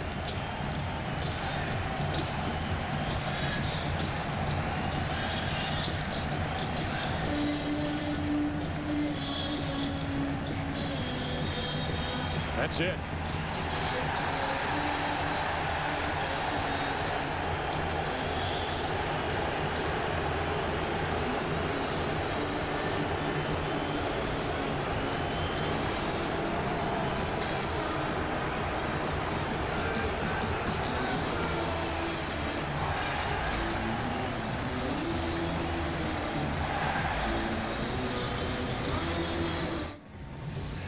Well, what was billed as a heavyweight fight, a matchup between Roger Clemens and Pedro Martinez, has been lopsided. It's over. They threw in the towel. The fight is over, head-to-head. Now the teams battle the rest of the way. Martinez remains, and now Hideki Arabu is on the mound for the Yankees. Yeah, there's no bullpen in boxing. No. Bring in the left-handed jabber. Well, it's the right-handed jabber, Hideki Arabu, who takes over here in the third inning for Clemens. When his return to Fenway, leaves after throwing 61 pitches. Clemens in 2+ innings has allowed 4 runs on 6 hits. 1 home run to Valentin in the first inning, 2 walks, 2 strikeouts. Still responsible for Stanley over at first, and Dahlbach deals with Arabu.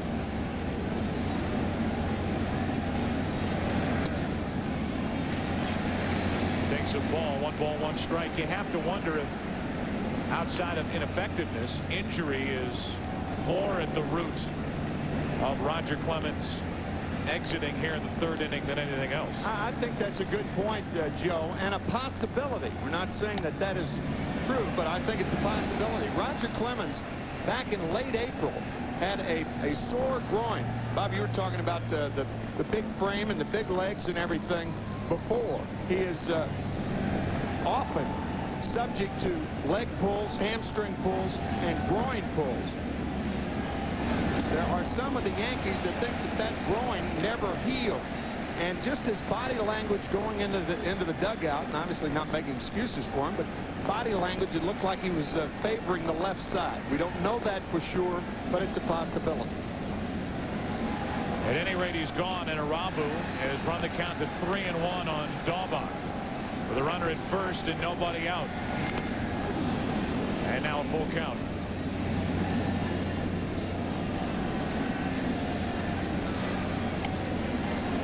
Gene Monahan, who followed Clemens back into the clubhouse after he exited, is back in the dugout watching as Arabu, who works for the first time since October 3rd, pitches here on October 16th. Expect him not to be very sharp here at the start. The 3-2 is hit high and deep into right. Well hit into the corner. This ball is gone. A home run, Dahlbach. And it's 6-0 Boston.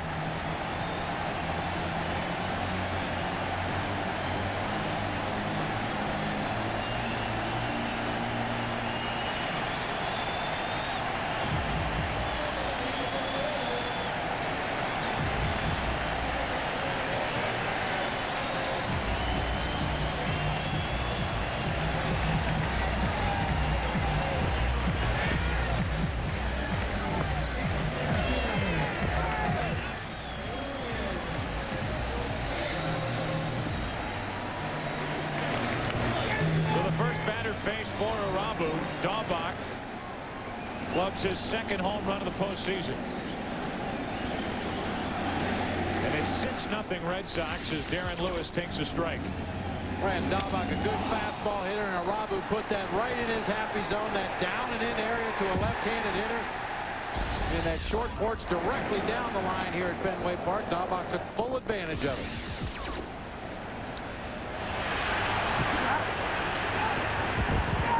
The police and the reserves watching that ball sail out of here. The 1-1 pitch. Off the plate to Jeter. It's a terrible hop. Good play. 1 out. And Lewis is 0 for 2. And now 0 for 8 in this ALCS. That had to feel good for Daubach, who from the 1st of September on had been 14 of 79, including the postseason before that home run. And here's Trot Nixon, the number 9 hitter, who doubled and scored last inning.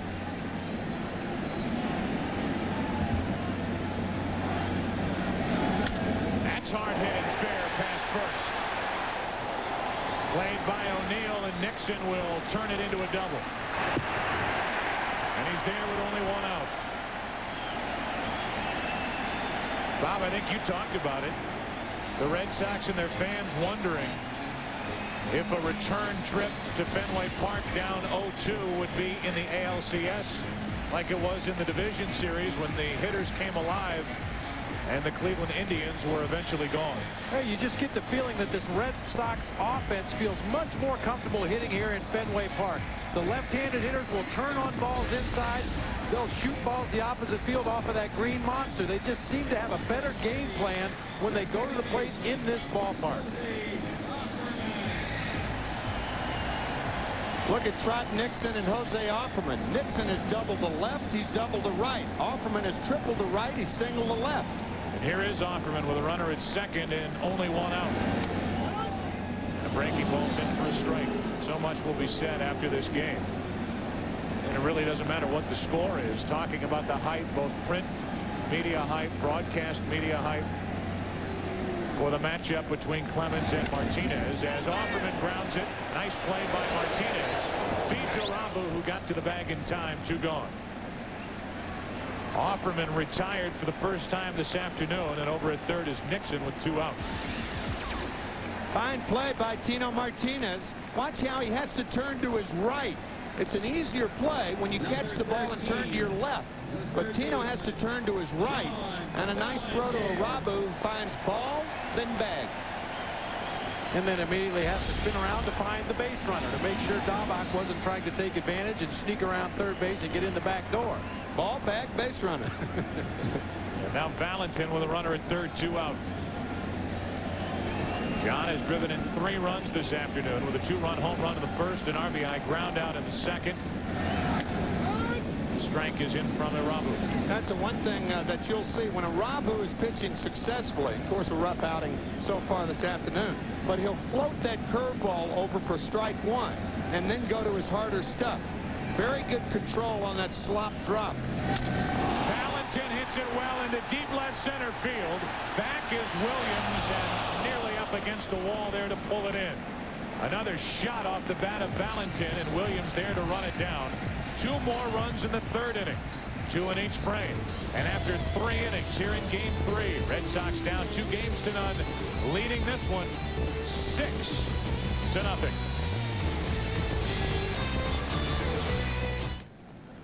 From above the Charles, we will remind you that one of America's most enduring corporate images, the Goodyear blimp, is floating overhead, providing aerial views for today's game. The Spirit of Akron, one of 7 airships in the Goodyear blimp fleet. Goodyear now has 2 blimps in Europe, 1 in South America, 1 in Australia, 3 here in the United States. So 1 is here with us today, and I would imagine a good day to fly a blimp. In New England or anywhere. It's a perfect day weather-wise here in October. 4th inning now, and Pedro Martinez has a 6-run bulge with which to work, and a strike over the outside corner. I hope that blimp's based in Australia instead of having to take a trip over in a blimp. No thanks. No. Long trip. It's tough to check a blimp. You'd be You checking any bags? There's a strike. 0-2. Yes. The bag's been with you at all times. No one else. Yes, I packed this blimp myself. Nobody's giving you any gifts. No, it's a blimp. 0-2 the count on O'Neill, with Williams and Martinez to follow.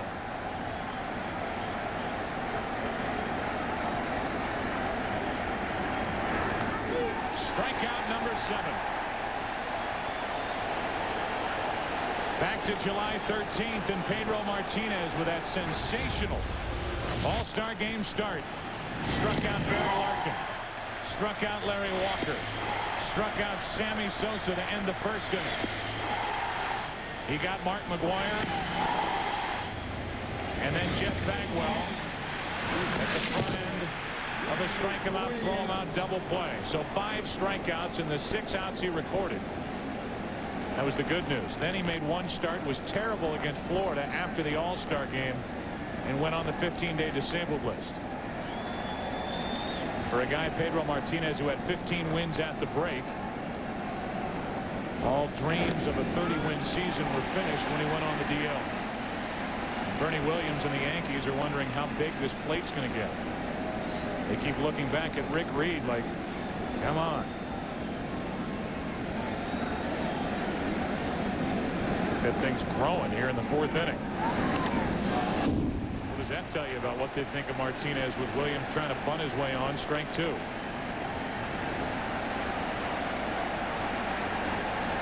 Pinocchio plate.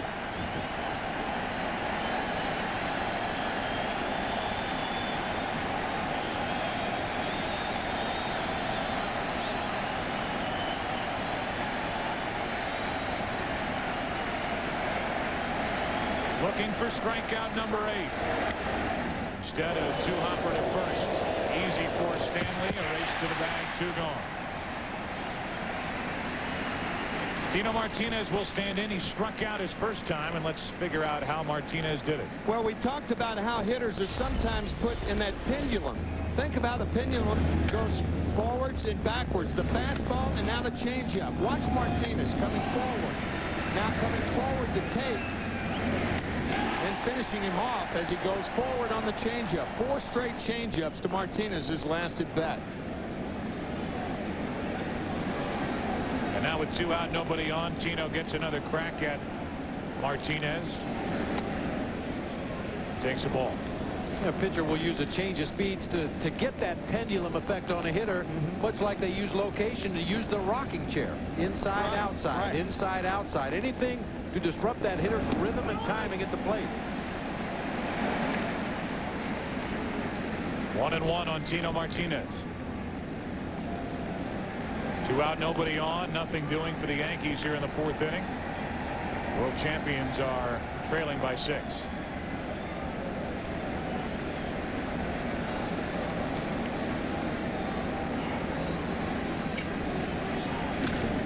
That's foul. Dan Duquette is the general manager here for the Boston Red Sox. Came under heavy fire after taking over in January of '94 when he let Roger Clemens walk away after the '96 season. He made a decision. And the decision eventually was to put Pedro Martinez in front in this Red Sox rotation, as Tino Martinez gets a base hit to left. Really, Duquette has made a couple of big decisions, and they've drawn heavy fire. He made the decision to let Roger Clemens walk away. Thought he might be finished. Clemens goes to Toronto, has back-to-back Cy Young Award seasons. This year, more of, I'm sure, what Dan Duquette had in mind after '96.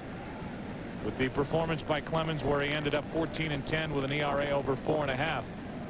After a lackluster year in '96, he also let Mo Vaughn walk away. The decision has been made to build this team offensively around Garciaparra. 2 decisions that are working out well as the Red Sox are in the postseason. For the first time in back-to-back years since 1915-1916.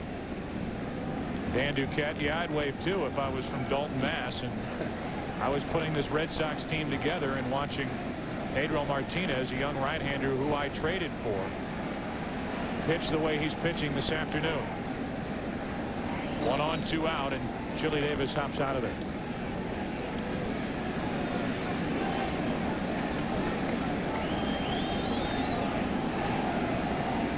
Dan Duquette, who, by the way, acquired Pedro Martinez twice in his career. All with Montreal, he got him from the Dodgers for Delano DeShields. For the 1994 season, was there through 97 when he won the Cy Young. And after Duquette came here to the Red Sox, he ended up trading prospects to get Martinez and stick him at the top of this Red Sox rotation. Strike 2 on Chili Davis.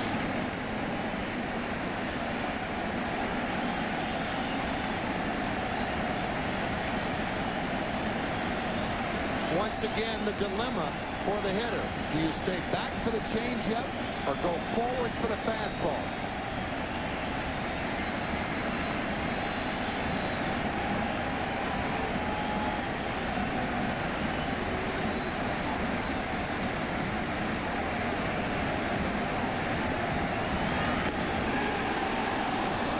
Changeup missed outside. 2 balls, 2 strikes. The amazing thing about Martinez's changeup is very rarely will he make a mistake in the strike zone with it. Trying to hit the outside corner, he missed in his favor further away. The hitter can't take advantage of that. If you float that changeup up there in the middle of the plate in a 2-strike count, perhaps Chili Davis gets a beat on it, gets a good swing at that pitch. To first and foul.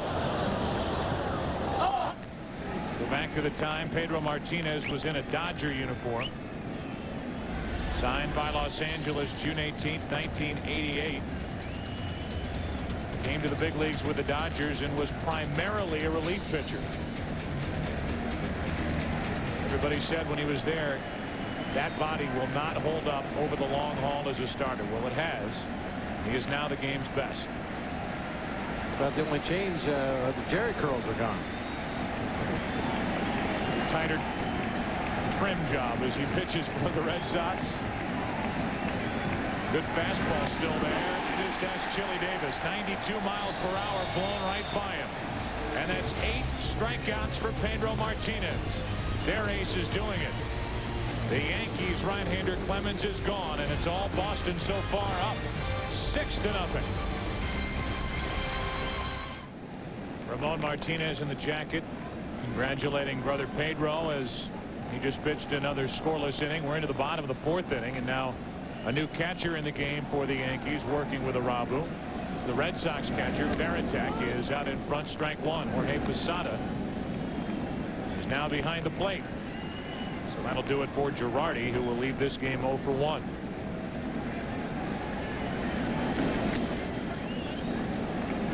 One ball, 1 strike on Veritek, who's grounded out and walked. There was that curveball for a strike on the first pitch. You'll see that a lot with Arabu. He'll do it about 50% of the time. Another breaking ball. It's not a hard pitch to hit, but it does have he does have good control, kind of from the letters to right around the knees. And a pop-up left side. Looks like it'll stay in play for Brocious. Leadoff man is gone. So Veritek not in on the fun yet. He's hitless. Garciaparra is not. An RBI double his last time up, and here he is. Number 5, the shortstop, Omar Garciaparra.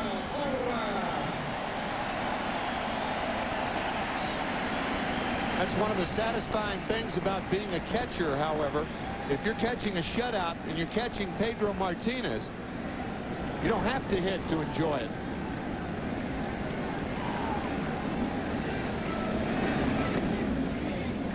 Ball is low to Garciaparra. That big slow curveball on pitch 1 once again, this time just outside off the strike zone.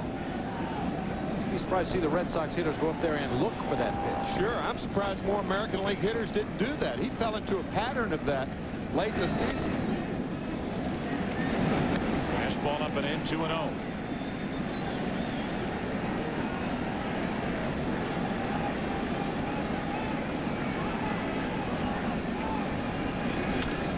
Garciaparra, another base hit, 2 out of 3.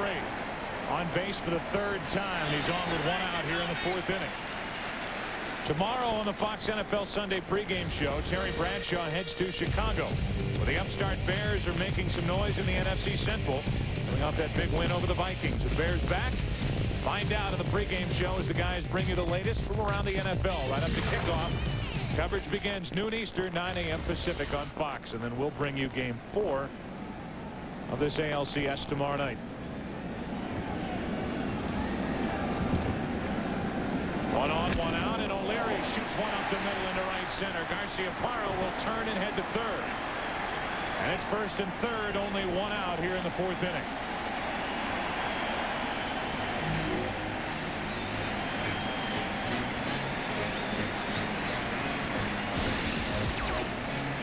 O'Leary just shoots this ball right by Chuck Knobloch. Like a lot of left-handed hitters, a good low ball hitter.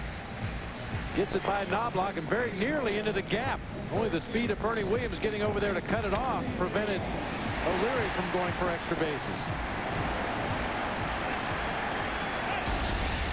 So the Red Sox coming alive here in Game 3. They've scored 2 in each of the first 3 innings. Have 2 on here with 1 out in the 4th, and Mike Stanley at the plate. He's walked and singled. Double play ball to short. Knobloch in the middle. Perfect throw this time, and the inning is over. The first time the Red Sox are held scoreless in a half inning. Into the 5th. Pedro back to the hill. 6-0 Boston. Pedro Martinez from the Dominican Republic has really grown to love pitching for the Red Sox and living here in the Boston area. Still lives with his sister. His sister lives with him, and at any point you could find him with friends and relatives surrounding him. Good family man, and now joined by his brother Ramon Martinez on this Red Sox staff. Ramon throwing so well in Game 2 only to end up with a loss. He's enjoying watching younger brother Pedro work on these Yankees as he misses high. Ball 1 to Leday. 6-0 Boston, 5th inning now, and Leday, Brocious, and Posada will bat for the Yankees. That's down the left field line, falling in a hurry and falling foul. 1 ball, 1 strike. Population of just under 8 million. The Dominican Republic. Santo Domingo is the capital. So many players from Santo Domingo. Religion 95% Roman Catholic.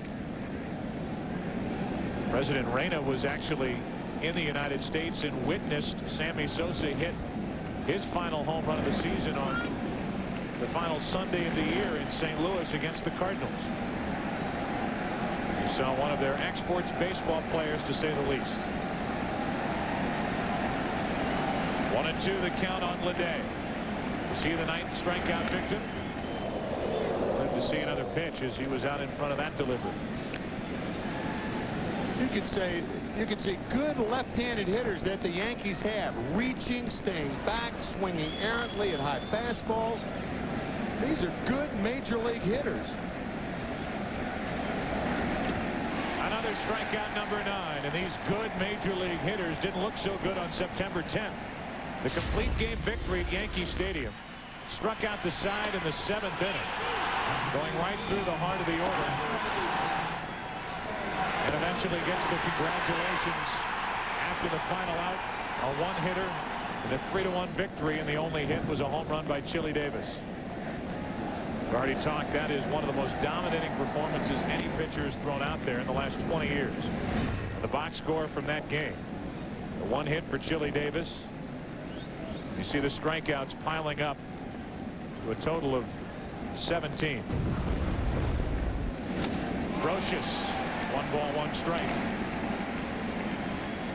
Well, Pedro struck out the side a total of 18 times in 213 innings plus this season, including the 2nd inning of this ball game today. Line drive caught by Garciaparra. We already showed you the 2 catches he made in Game 1. He almost went up too high. That ball knuckled on him, and he had to reach down in a way to catch this ball. Almost hurtled over it.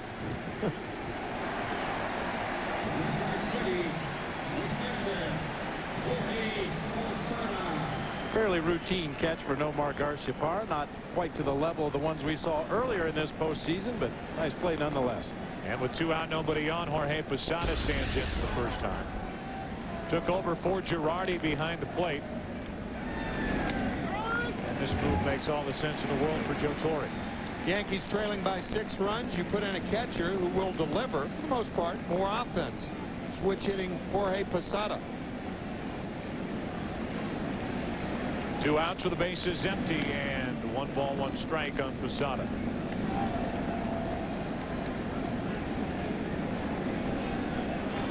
Posada, 28 years old, hit 17 home runs last year. Down to 12 this season. And at one point had such difficulty behind the plate, the Yankees asked him to get his eyesight checked. That's not a good thing to do. It's not a good sign. Strikeouts piling up.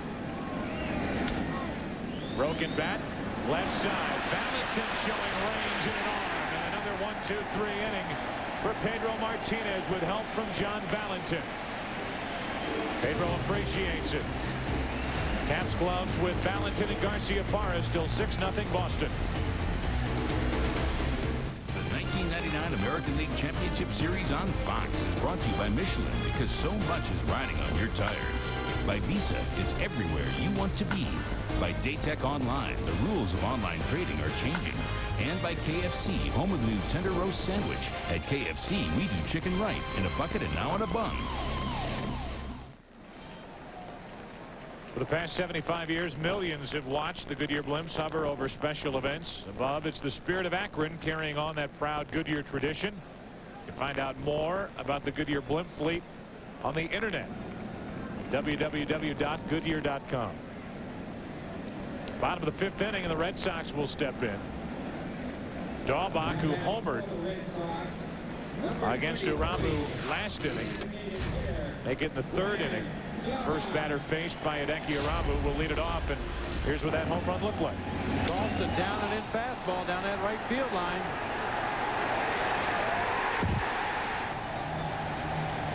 Talk about the short porch at Yankee Stadium. There's a short porch here as well. It's a smaller porch, but it's short also. It's like a veranda. Pesky pole down there. That is what it's known after, named after Johnny Pesky, who used to wrap him around, curl him around that pole as a right-handed batter for so many years for Boston. And it has been certainly lived up to its name as far as pitchers are concerned. It has been pesky as far as they're concerned. In the corner of the Yankee dugout, down the right field line, a 1 ball, 1 strike count on Daubach. First up in the 5th inning. 2-1 from Uramu. First reports about Uramu when Padres ended up with him and the Yankees had to make a trade to get the rights to Hideki Uramu was that he would come here from Japan with, and there's another shot into right field. That ball takes a hop into the seats, a ground rule double. I was just about to talk about something related, that he would come to the United States with a 98-mile-per-hour fastball. He has never come close to throwing that hard. He's got a good arm, but he may have been a little overrated coming over from Japan. Daubach gets a very similar pitch than the one he homered on back in the 3rd inning. This time a lot of top spin. Ball gets out into right field, dives down, hits that warning track, and bounces up into the stands. We'll lead off double. And now this one into right field off the bat of Darren Lewis, and that'll rattle around down in the corner. Into score Daubach, into second, back-to-back doubles. Lewis and Daubach change places, and it's 7-0 Boston.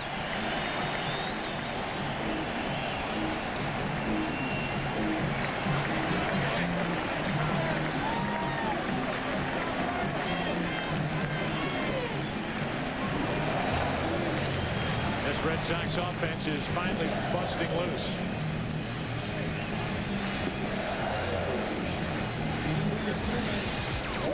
Talked about Lewis earlier in the game being an opposite field hitter. You can see him tomahawk that ball to right field. At best, you get a base hit, drive the runner home. At worst, you advance that runner over to 3rd base with 1 out. Now 1 out of 9. In the ALCS is Darren Lewis, and Trot Nixon takes a strike. Nixon with a pair of doubles this afternoon and evening. Gets his average up to 261 in the postseason.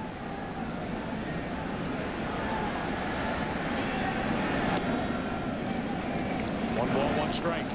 I'll know I'll hear from him if I don't correct what I said in the last inning about Johnny Pesky. I said he was a right-handed hitter. Obviously, he was a left-handed hitter.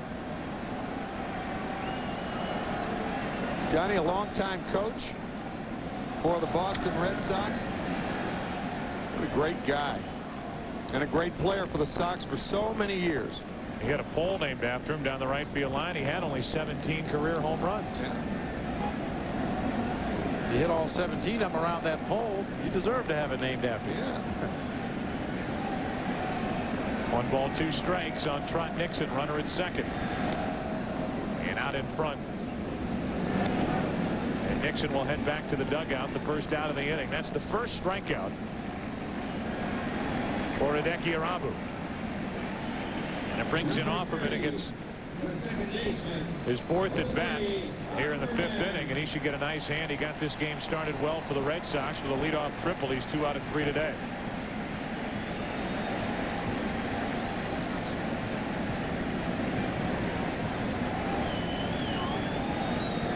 Runner at second, one away. Offerman.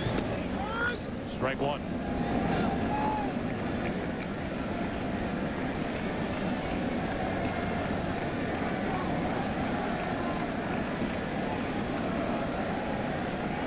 Valentin next. He popped a home run in the first inning. 1 ball, 1 strike.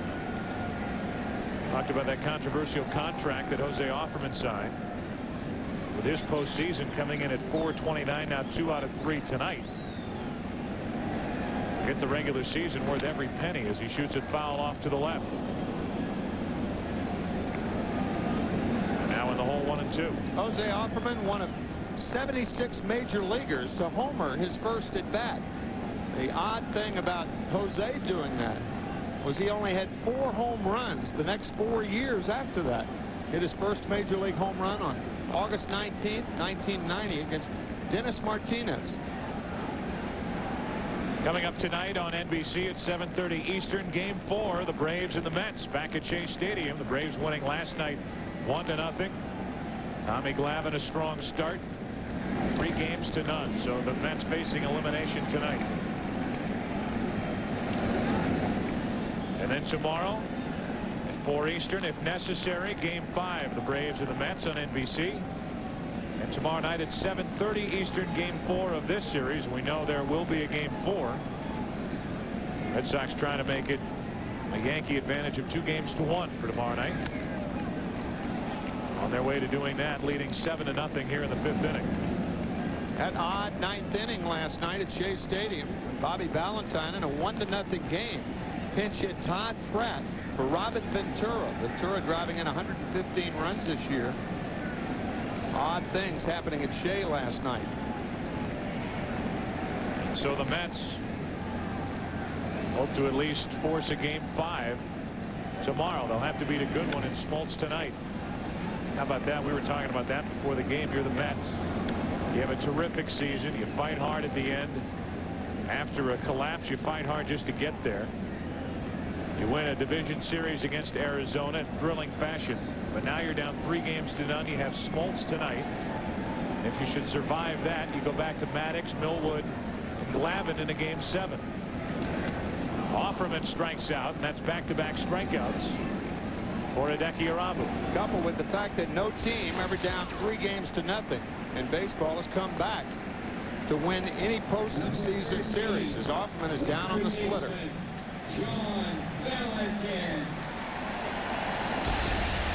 So Offerman gone, retired for the 2nd time tonight, and John Valentin, who was homered and driven in a run with a ground out, as Lewis at second, 2 away.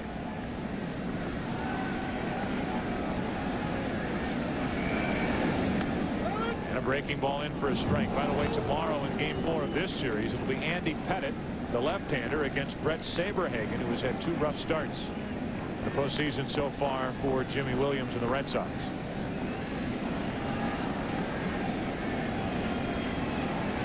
started Game 5 of that division series, but it was Pedro Martinez who finished. Here is that matchup. Last 2 postseason outings. 2-0 for Pettit with an ERA of under 1. Clinching the '98 World Series against San Diego, taking on Saberhagen, who's allowed 11 earned runs in under 4 innings this postseason. Good fastball over the outside corner, strike 2 on Valentin. That's the best fastball that Rabu has thrown. That had some zip on it, some pop.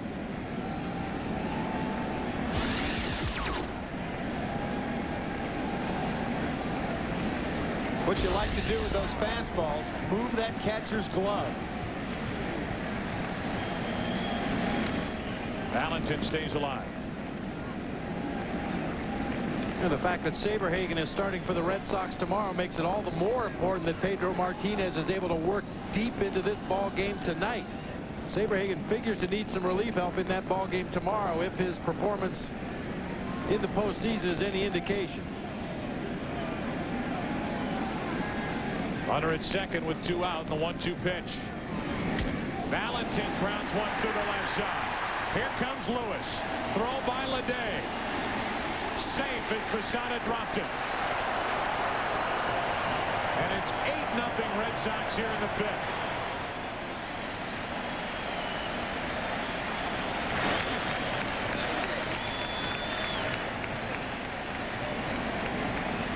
We talked about this 2 nights ago when Jason Varitek, in receiving the throw from right fielder Trot Nixon, kept his mask on and saying how it was epidemic with Major League catchers. So Mike Piazza, the Mets last night, take a shot with his mask on, a mild concussion. I'm not saying that Jorge Posada with the mask off could have made the play here. But we asked Joe Torre going into Torre's office the other day at Yankee Stadium and asked him about what he did in situations like this. He said, we took our mask off. We were trained that way. But more Major League catchers are keeping that mask on plays at home plate. My judgment, that is the wrong thing to do. Get a look at the play by Jason Varitek. In game 1, strong throw from Trot Nixon, especially on this play. The throw coming from right field. As a catcher, you have to pick that runner up with your peripheral vision. Mike Piazza in the ball game last night, bowled over by Brett Boone at home plate. And then we just saw the play by Posada at home with his mask on as well. I was taught the same way, Tim, to always take the mask off to give yourself better vision. I think too many catchers are worried about protecting themselves behind the plate rather than making the play. I think there's less protection when you keep your mask on. You've got a runner barreling in, and you've got steel against your face. Arabu gets the strikeout. He strikes out the side, but 2 more runs in the 5th inning for the Red Sox. Another big night for John Valentin. And the Red Sox down 2-0, lead it by 8. The 1999 American League Championship Series on Fox is brought to you by Chevrolet Trucks, the most dependable, longest-lasting trucks on the road. Welcome back to Fenway Park. Beautiful night, and the scoreboard looks good for the Red Sox and their faithful. It's an 8-0 lead. Joe Buck, Rob Brentley, and Tim McCarver with you. And, well, we know what the headlines are going to be. We know at least what they're going to be about the pitching matchup coming in, and so far it's the 27-year-old outperforming the 37-year-old and the former ace around here, Roger Clemens. We've had half the pitching matchup perform according to Hoyle this evening. And Pedro shows no signs of letting up either. No, still right on top of his game. And now in the 6th inning, top of the order, Knobloch will lead off.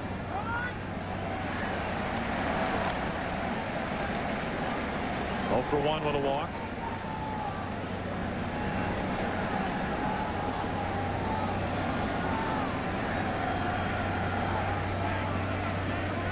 Knobloch hitting .250 in this series. Floats one into shallow center. Darren Lewis, a running catch, 1 away. Now, we were talking in game 2, Tim, and you and I have talked about it on the Fox Saturday baseball game of the week about the curse of the Bambino and the easy correlation between the Red Sox postseason struggles and the no World Championship since 1918. And the New York Yankees in the 24 World Championships, first one being in 1923 after Babe Ruth went to the Yankees. Now we get time called as Rick Reed, the home plate umpire, goes out to visit with Pedro Martinez, who has to retie his shoes. Look at Babe Ruth, who pitched here for the Red Sox. In fact, won 2 games during the 1918 World Series, and he was sold to the Yankees for $125,000 for the 1920 season. Harry Frazee, the owner, was trying to bankroll musical No No Nanette. And it was no, no, don't do it. But he did it. And since then, we've already, and I'm sure Boston and Yankee fans for that matter, are sick of the details which we and the print media keep pounding them over the head with. But it is very much alive in this 1999 postseason.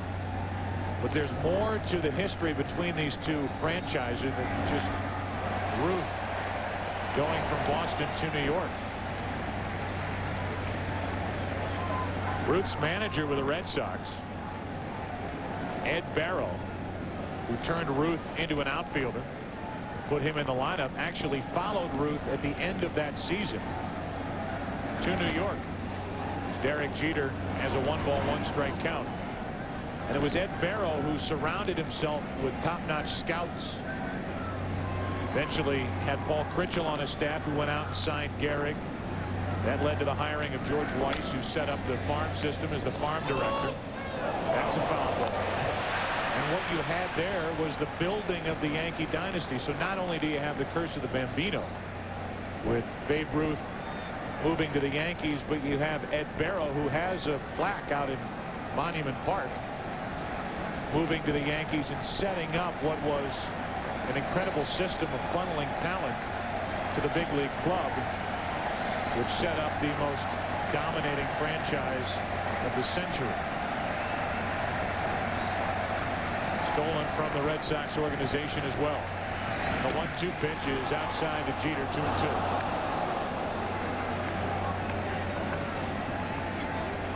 Other arguments that have fueled the fires was Joe DiMaggio a better player than Ted Williams? Yankee fans say yes, but not Red Sox fans. Jeter says goodbye, as that's 10 strikeouts, double-digit strikeouts for Pedro Martinez as he gets Derek Jeter here in the 6th inning. Pedro Martinez had 19 double-figure strikeout games this year. Randy Johnson tied a major league record with 23 double-figure strikeout games. And to show you how dominating Johnson and Martinez were this year, to show you a fascinating graphic. Paul O'Neill will watch the first pitch in for a strike. The other 28 teams in the major leagues not only didn't have any pitcher with 23 or 19 double-figure strikeout games, their teams, the New York Yankees and the Houston Astros, their teams had only 7. Nasty pitch, and O'Neill went fishing for it. Martinez has him set up at 0-2. Another great changeup from Pedro Martinez, fading down and out of the strike zone.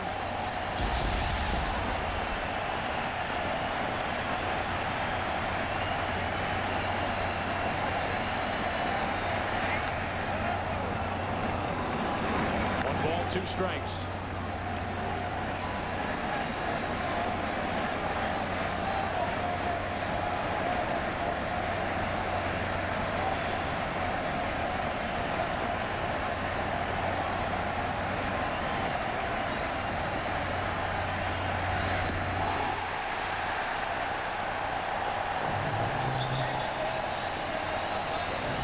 Strikeouts for Pedro Martinez. He is having fun here tonight in Game 3.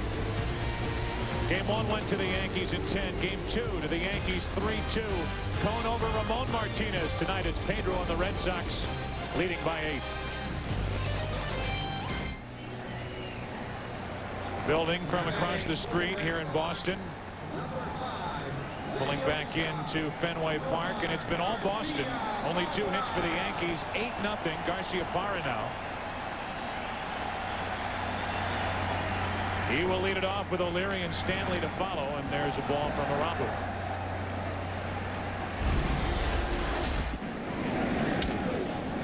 Another jumping catch of a humpback line driver by Nomar Garciaparra. She said at the time, extremely routine for one of the game's best, and a base hit for Nomar into right. He's been on base 4 times tonight, 3 out of 4. And he reached on an error. And you wonder, and Tim, you brought this up, and it was what I was thinking. You know, it's what Bob was thinking. But you brought it up during the break. You've got to start thinking about taking Pedro Martinez out of this game. I think so. I mean, he's got a bad back. Last time he pitched was Monday night against Cleveland, pitching 6 innings. He has thrown 91 pitches, and the Red Sox do have an 8-run lead.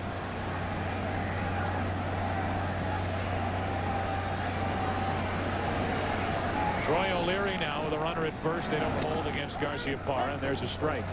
Pedro averaged 112 pitches in his starts throughout the regular season. He topped out with 137 in an outing against the Indians back in April. 91 pitches in the game.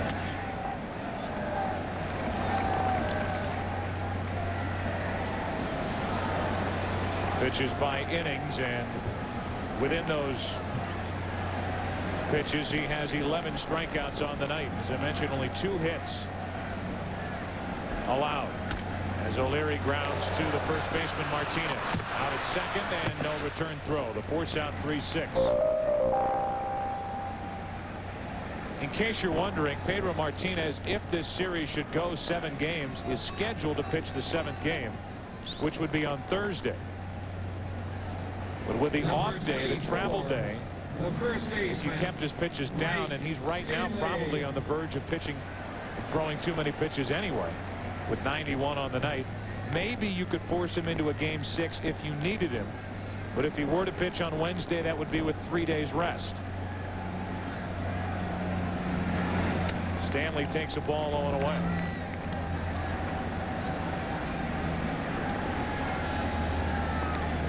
There is no action in either bullpen at the moment.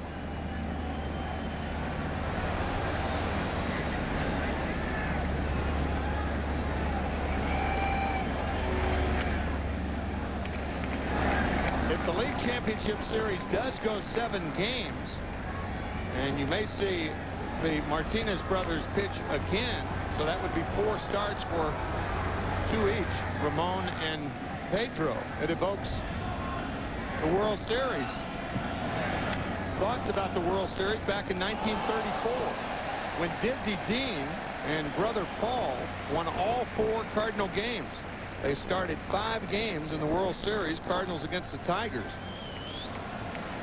and won 4 of them, with Dizzy winning the last game. That was a game in which Ducky Medwig was taken out of the game by Commissioner Kennesaw Mountain Landis for his own protection, and the Cardinals won 11-0. Dizzy, Daffy, and Ducky. Pretty good brother combination there, Dizzy and Paul Dean.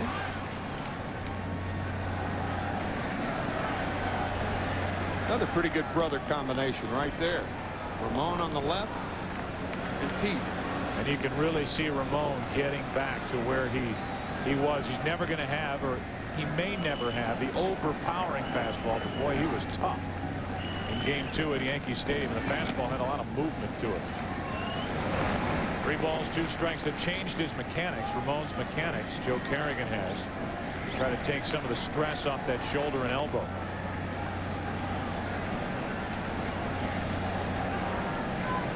Another day at the office for Pedro.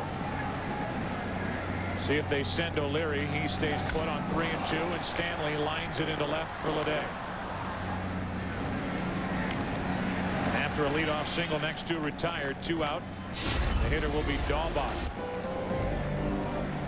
Teammates, the Cardinals in 1934 to 1937. Dizzy was 30-7, Paul 19-11 on that 1934 World Champion team. Dizzy Dean, the Hall of Famer, won 150 games for the Cardinals. A little over 150. The Hall of Famer, a similar career as Sandy Koufax had. Sandy retiring age 30 with that arthritic elbow. These two, when you talk about careers and their career records, Ramon Martinez, who is 4 years older than Pedro, only 18 more wins.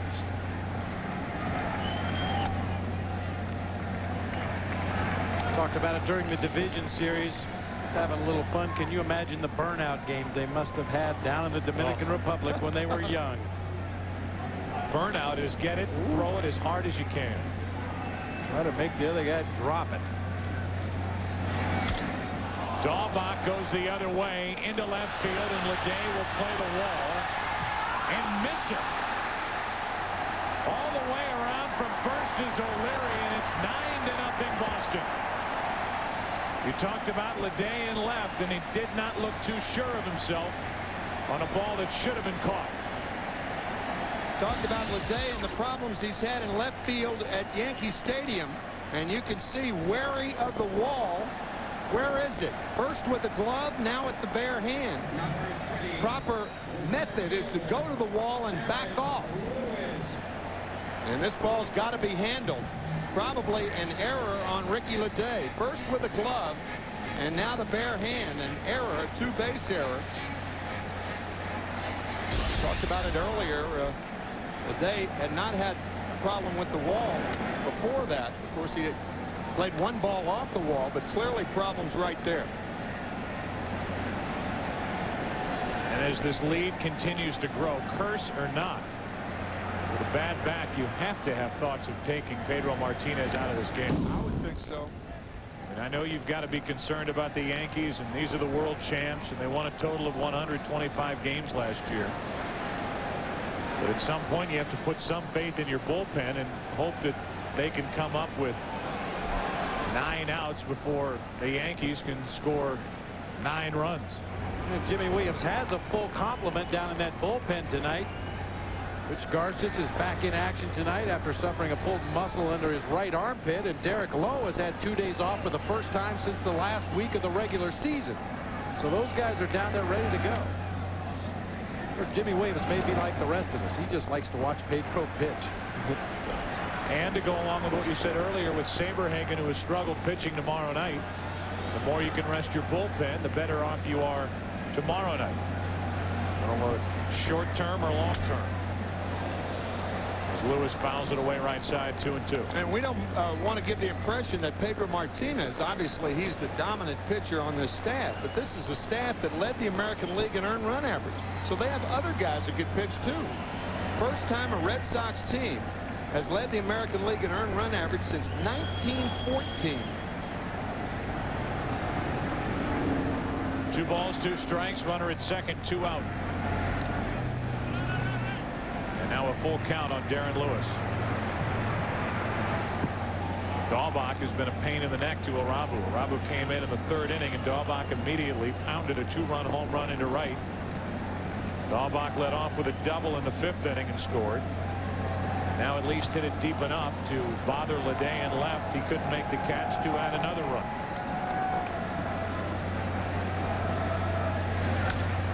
Lewis pops it up.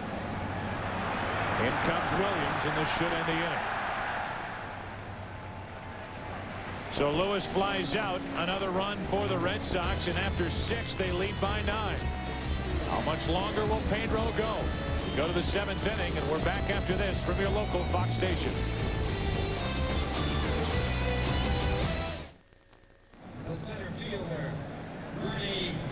Pedro Martinez goes back to the hill as we get into the 7th inning now. A 9-0 Red Sox lead. I'm sure Jimmy Williams will keep a close eye on Pedro Martinez, but still no action for the Red Sox out on their bullpen. They have a guy like Pat Rapp who hasn't appeared in the postseason. Bryce Fleury maybe not willing at this point to take a chance, but if he's not going to pitch in a 9-0 game, why is he on the roster? I mean, there's never a time, except if you're down 9-0, when a guy like that would pitch. 0-1 the count on Bernie Williams. And a jam shot caught. Jose Offerman. Broken bat. And that's 8 straight retired by Martinez. It's only the 3rd ball that's been hit well off Martinez. The single by Jeter, and then the line drive by Brocious caught by Garciaparra. And now this ball hit fairly well by Bernie Williams. Nice play off him. There's no such thing as a comfortable at bat against Pedro Martinez, where you can look for a pitch in a location and take a good aggressive swing at it. Even when the Yankee hitters are ahead in the count, they look defensive. Now Tino Martinez, who is 1 out of 2 with a single and a strikeout, takes a strike. In case you're wondering, Martinez, who struck out 11, still 4 short of tying the LCS record for strikeouts in a game. Mike Messina, Baltimore at Cleveland in '97. Livan Hernandez, Florida against Atlanta, Game 5 in '97. Division Series record 16 strikeouts by Kevin Brown. San Diego at Houston last year, and the series record the 17 we talked about with Bob Gibson, St. Louis and Detroit Game 1. 1968. Might this be strikeout number 12? Just missed. 1-2.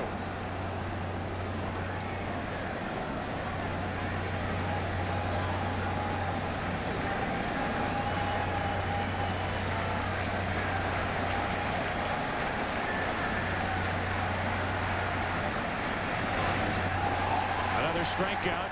Tino Martinez is gone, and that's 12 on the night for Pedro.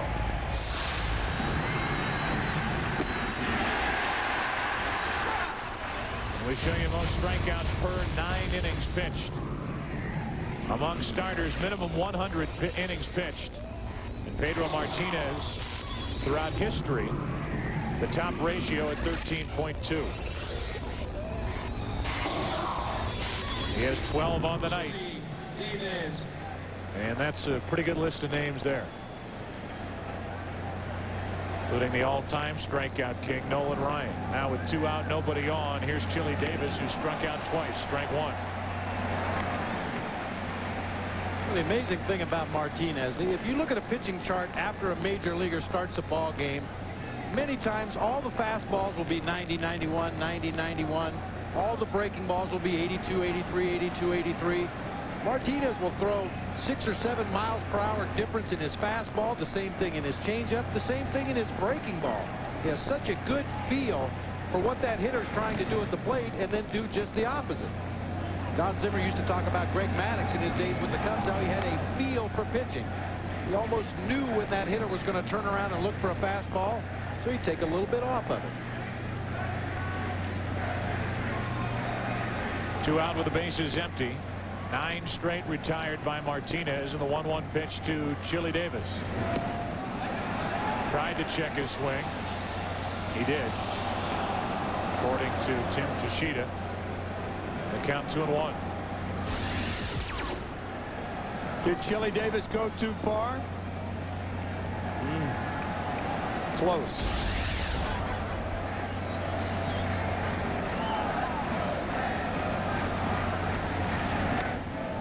3-1. In an odd move, the Red Sox actually left tickets for tonight's game. You know how hard tickets are to come by. The Red Sox left tickets for David Wells for tonight's game. Former Yankee who left New York kicking and screaming when he was traded to Toronto for Roger Clemens. Graham Lloyd and Homer Bush also involved in the deal, but they don't know whether Wells is here or not. If he isn't here, he's missed a wonderful start and pitching performance by Pedro Martinez.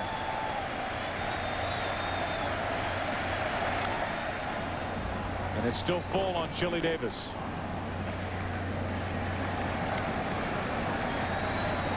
For some reason, I find it surprising that David Wells would go to a baseball game on a Saturday night.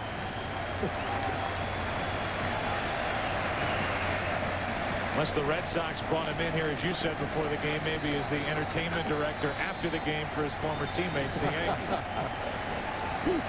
Night game tomorrow, though. 3 balls, 2 strikes. 2 out, nobody on. And a 2-out walk.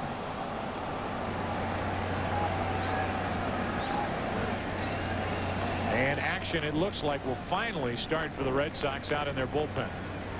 David Wells, being a memorabilia collector, owns a $35,000 Babe Ruth cap. Maybe they wanted him here to wear his Babe Ruth cap. That's as close as they could get.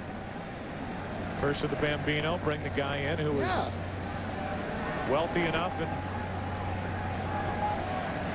can I say, foolish enough to spend $35,000 for a hat? The pop-up left side for Valentin off the bat of the day, and it's time to stretch here at Fenway. 105 pitches on the night for Pedro Martinez.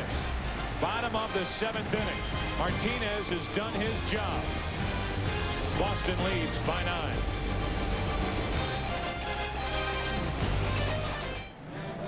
Well, it would appear that Pedro Martinez is finished after going 7 innings and allowing no runs on 2 hits. He strikes out 12 on the night.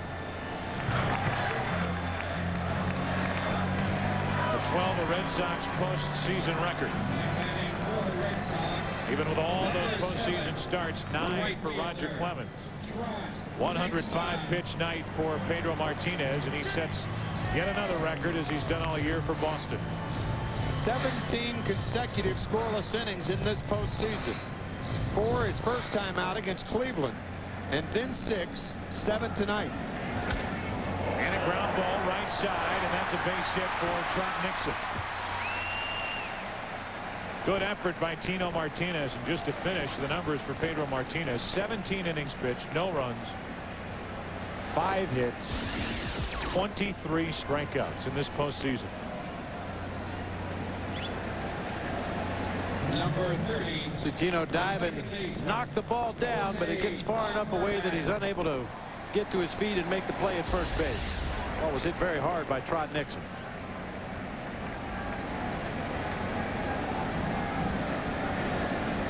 Yankees play behind Nixon over at first, and Offerman pops it foul and out of play.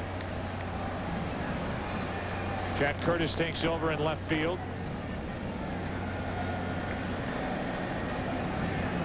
Ricky Leday goes into right, and Joe Torre wants to get Paul O'Neill, rib problem or not, out of the lineup. What is a blowout game, 9-0 Red Sox in Game 3 of this ALCS. Nice play by Posada. 1 ball, 1 strike. Tom Gordon, the former closer here, looked all the world that his season was finished in June when he went down with a elbow that blew up on him. A tear in the elbow. Looked like he might be facing ligament replacement surgery, and he let it rest and healed enough to where he's come back. A race to the bag, and Arabu made the tag. But there's Hideki Arabu again, falling asleep on the mound and not going hard to first base, and now Jimmy Williams will come out and give a mild argument to Al Clark, the first base umpire. It appeared Al Clark called Offerman out on the tag by Arabu. You see him jogging over toward first base. Can't tell from that angle whether Arabu made contact with Offerman or not, but his slow break from the mound made this a close play at first base. Offerman trying to avoid the tag right there, and of course Jose feels he got around the tag by Arabu.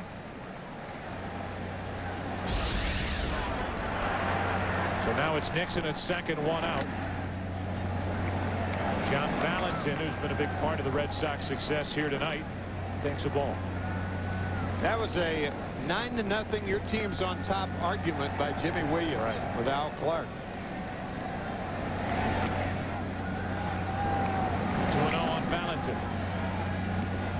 2 hits tonight. 4 RBI night for John Valentin.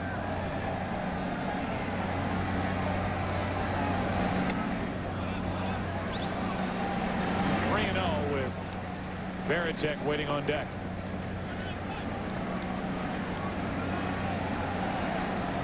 Rabu took over in the third inning. Immediately gave up a 2-run homer to Dahlbach. He's 3-1 on Valentin with Nixon at second, one out here in the seventh.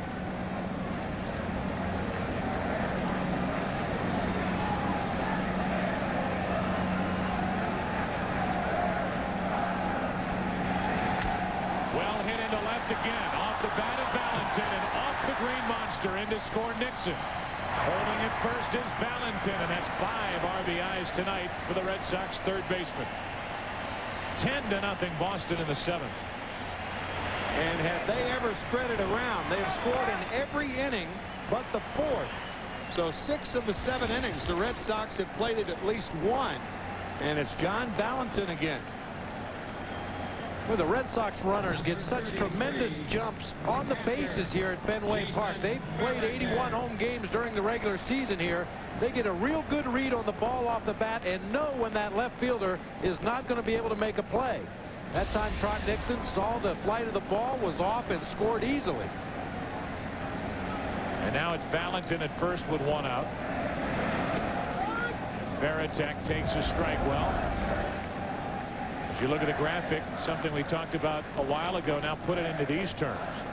The division series, the Red Sox came alive once the series returned to Fenway Park, scored 44 runs the final 3 games, which includes the one at Jacobs Field at 388. In the first 2 games, the ALCS scored a total of 5 runs that doubled that, with a 444 average here in Game 3 alone. John Valentin once again with a big Saturday. He had one against Cleveland last week, and now 5 RBIs in this game. 3 hits, 5 RBIs, including a 2-run homer. This crowd chanting, "Where is Roger?"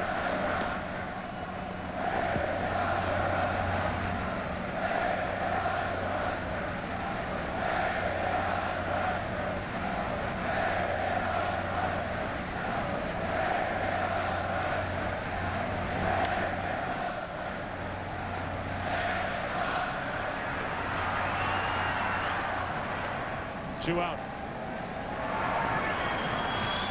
You get the feeling that that chant is not playful either. We're handing out bumper stickers here, Bob, that give the date, the 16th of October. It says Cy Young versus Cy Old.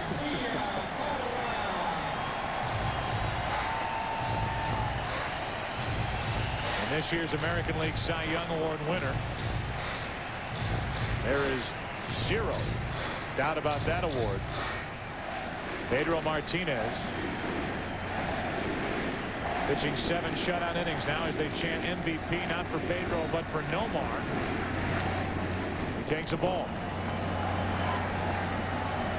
Garciaparra has been on base 4 times tonight. Reached on an error back in the first inning, an error by Knobloch. He doubled home run in the second. Singles in the 4th and 6th innings. 1-0. 2-0.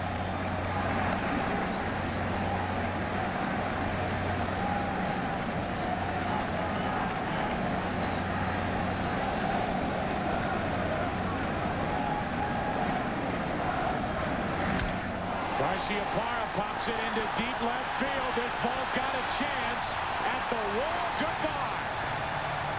Another Red Sox home run. Another Garciaparra home run. And a 12-0 Boston lead.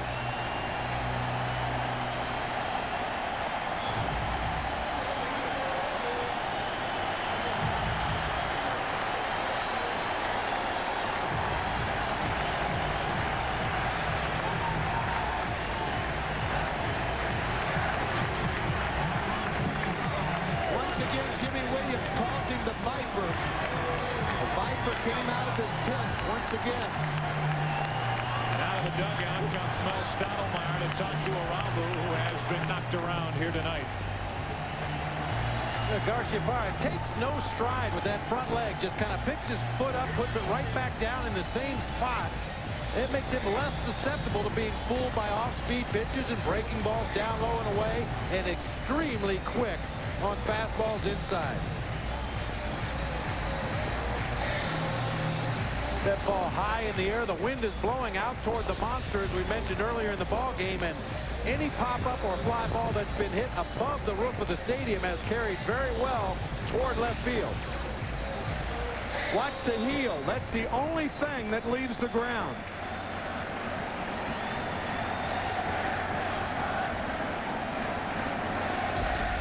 Heel toe, home run.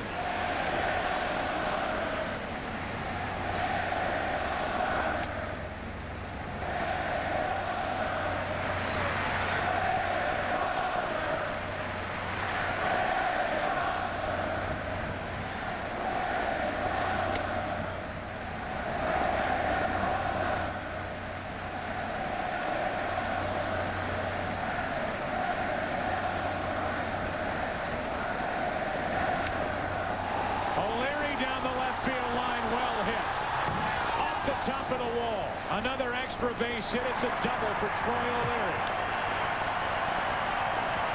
And Arabu is absolutely getting pounded here in the last 3 innings.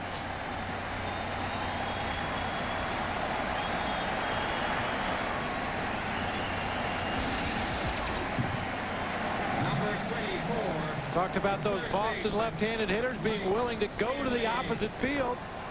O'Leary does it with authority here, hitting it off the top of the green monster. There's raining base hits on Hideki Arabu.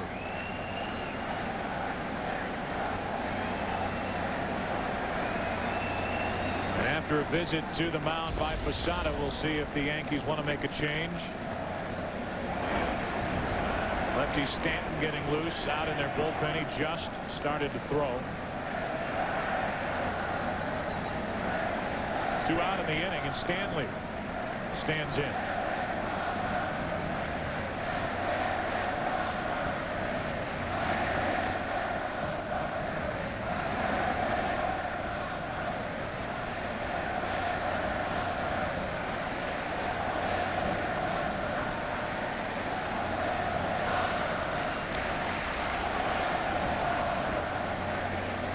Runner at second with 2 out. The 1-0 pitch is shot into center. Here comes O'Leary. The merry-go-round continues, and it's 13-0 Red Sox.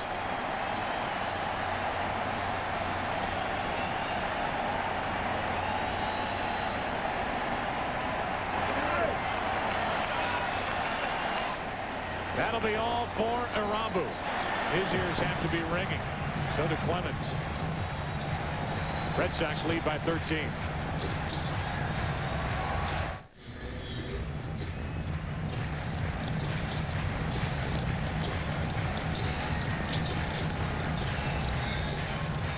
We're still in the bottom of the 7th inning. And Mike Stanton will take his warm-up tosses, picking up for Arabu, who couldn't go 5 full innings of relief help for Roger Clemens. And there are the numbers for the regular season for the lefty Stanton. Mike Stanton, his second appearance here in the LCS. He was in game 2. He gave up the double, almost the home run, to Troy O'Leary to start that 8th inning the other night that lasted over 23 minutes. 13 players were used. Man. Husky will pinch hit later tonight. Braves and Mets, game 4, with the Braves up 3-0 on NBC. And then tomorrow, 4 Eastern, game 5 if necessary between Atlanta and the Mets on NBC. And game 4 of this series, 7:30 Eastern time tomorrow night. Yankees and Red Sox. Andy Pettit against Brett Saberhagen. Here's Husky pinch hitting for Dahlbach. And a strike from Stanton. Husky, who was at the plate in that long 8th inning of game 2. Struck out against Ramiro Mendoza with the bases loaded 1 out, and then Offerman flying to center to end a big scoring threat. The Yankees maintained their 1-run lead in the 8th and then survived 2 base runners in the 9th and won game 2 by a final of 3-2.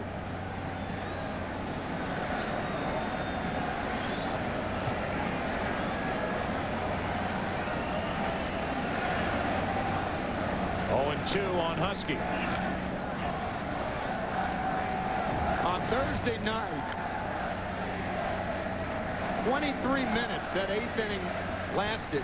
The Red Sox used 9 players, different players in that inning and didn't score. The Yankees used 4 relievers, and Stanton started it all. And the Yankees won the game 3-2. What a bizarre inning that was. That's the kind of inning that'll ruin your scorebook. Husky grounds back to Stanton. And a long 7th inning is finally over for the Yankees, who are in the field. The Red Sox pounding on New York. 4 runs in the 7th inning. A 13-0 lead. Garcia-Parra, the 3rd homer of the night for the Red Sox. All Boston in Game 3. We are into the top of the 8th inning now with a 13-0 Red Sox lead. New pitcher is Tom Gordon. Record of 0-2 this season. 11 saves, only 21 games. Talked about the elbow problems. Able to avoid surgery. He likes the way he's throwing the ball, although he's had very little opportunity in this postseason. He was involved in Game 2 and issued a walk and was gone in a hurry. He's 1 ball, 1 strike on Scott Brocious with Posada and Knobloch to follow. And there's Pat Rapp. 13-0 game. And Pat loosens up. Brocious hits it well into deep left center field. At the wall, goodbye. And the Yankees are at least on the scoreboard. Avoid the shutout. It's a 13-1 game.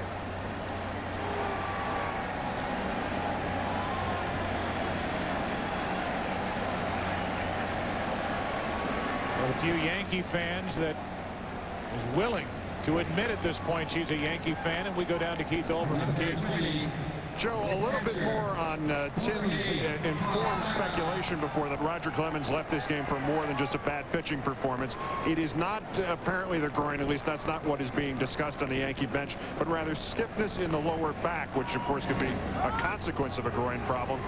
The other Yankees' pains are considered to be a little bit lower, but the Clemens thing appears to be a back stiffness, nothing serious. Back to you. Keith. I got that. 1 run home on the home run, leading off by Brocious, and now Posada is in the hole 0-2. Posada 0 for 1 since he entered, hitting only a .111 in this postseason. Took over in the 4th inning for Girardi, and it's Soho on deck. So the Yankees are pulling out many of the regulars as we go down the stretch here in Game 3, with eyes on Game 4 tomorrow night. Saberhagen and Pettit. In case you're wondering, for the Yankees, their worst margin of defeat in postseason, 11 runs. Trailed here by 12. It was the 1996 World Series. Lost 12-1 against Atlanta.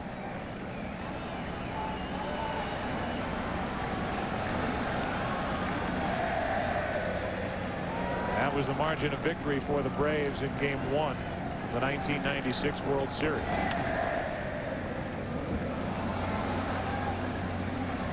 Still 1-2 on Posada.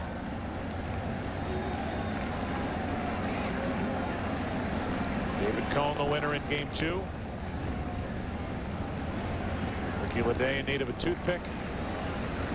And the combination up the middle for the Yankees, and there's a Yankee fan. A 1-2. 2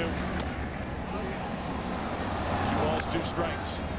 Ricky Leday may be using what's left of some of the bats after Pedro Martinez got rid of those bats tonight. There's Clay Bellinger, a rookie this year.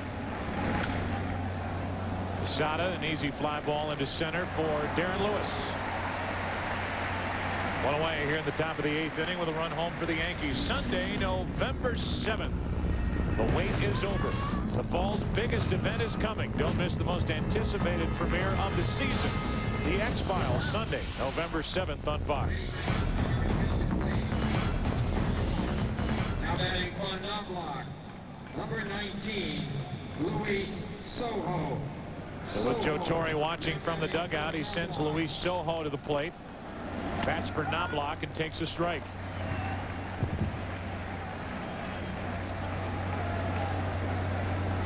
Red Sox really come into this ALCS without a clear-cut closer. Derek Lowe can do the job. Wakefield for part of the season during the regular season. He's not active for this ALCS. You have Gordon on the mound, who was their guy and one of the best before he hurt his elbow. Then there's Beck, who served up that pitch to Bernie Williams. Second pitch of the 10th inning in game 1 and was the loser.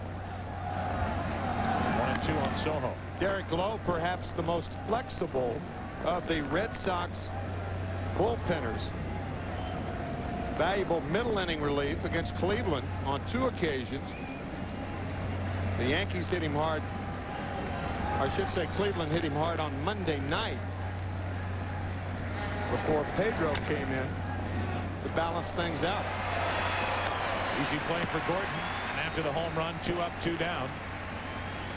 Bellinger will stride to the plate and bat for Jeter. Ladies and gentlemen, your attention please. For New York, now batting for Jeter, number 35, Clay Bellinger. Bellinger. Bellinger bats for Jeter, who was 1 for 3 while he was in there. All of that against Pedro Martinez. 200 hitter. Versatile player off the bench for Joe Torre. And a guy with decent running speed that he can use as a pinch runner. Some of the DHs late in a game, like Strawberry or Davis, don't run all that well anymore. Clay Bellinger, a proud papa also. Bouncing baby boy, born 5 days ago, their 3rd child, his wife. From Oneonta, New York, about 17 miles from Cooperstown. Matter of fact, Clay used to play on the Little League fields in Cooperstown, named after Nelson Doubleday. Kent Merker with the coach to quarterback communication system. If there's anybody in that dugout who I can imagine with that thing in their hand, it's Merker.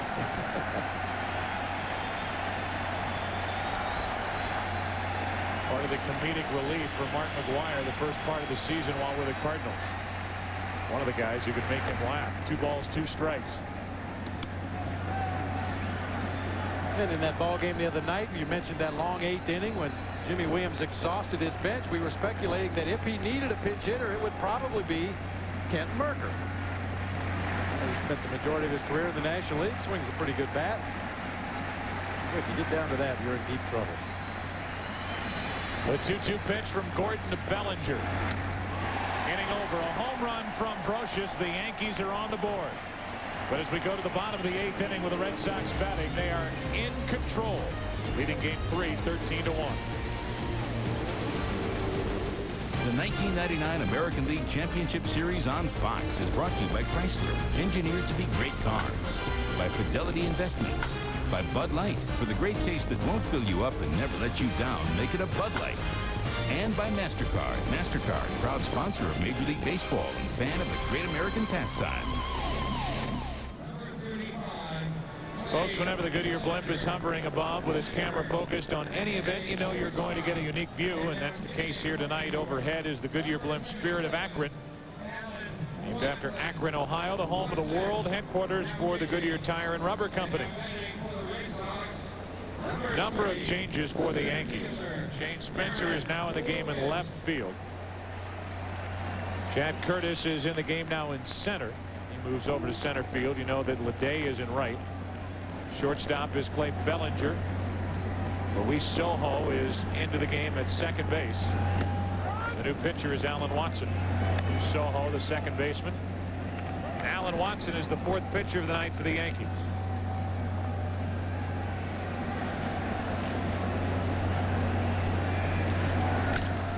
And a ground ball base hit through the right side for Darren Lewis.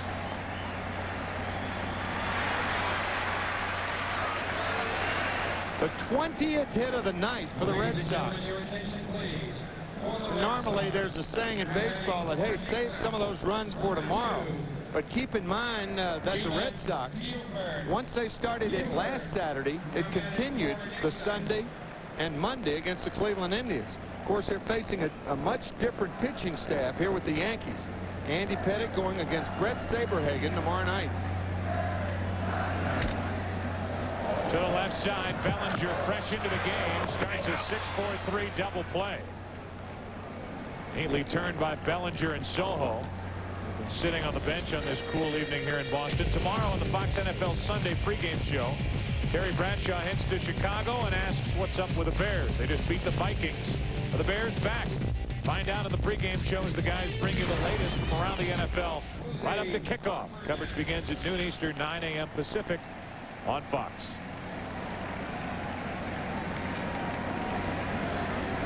Two out, nobody on, and here's Offerman, who switches around and bats right-handed. The first time tonight, takes a ball.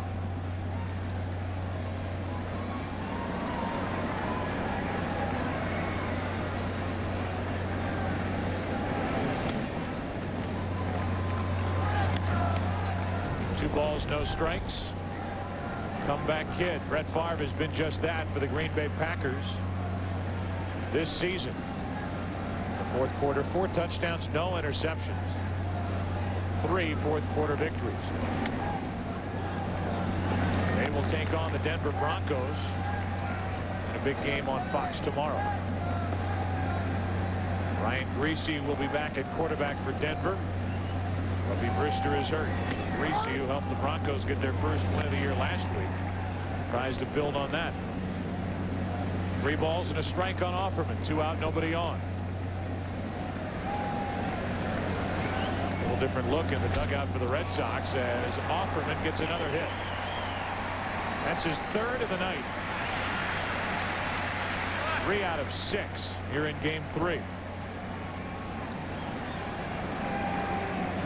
Number 13, the third baseman, John. Here's Valentin, who has homered, driven in a run with a ground out, driven in a run with a hit. His last 2 times up. Reverse the curse, hold a Ruth poster upside down. Is that what they've been missing all these years? Is it that simple? Ball to Valentin.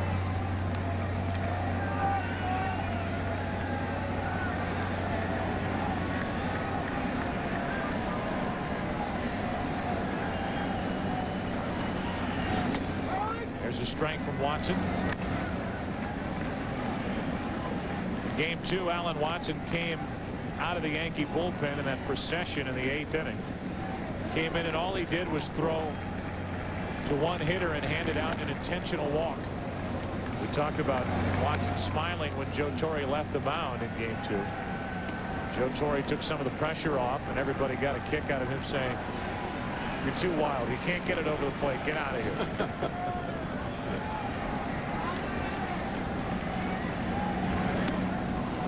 Valentin is gone, and so are the Red Sox in the 8th inning. The New York Yankees, who have tied a record set by the 27 through the 32 Yankee team with 12 consecutive postseason victories. That record about to come to a close here in game 3 tonight. We welcome you back to Fenway Park. Don't forget that game 4 of this ALCS is tomorrow night. The Yankees in Boston. It'll be Andy Pettitte against Brett Saberhagen tomorrow, 7:30 Eastern, 4:30 Pacific, right here on Fox.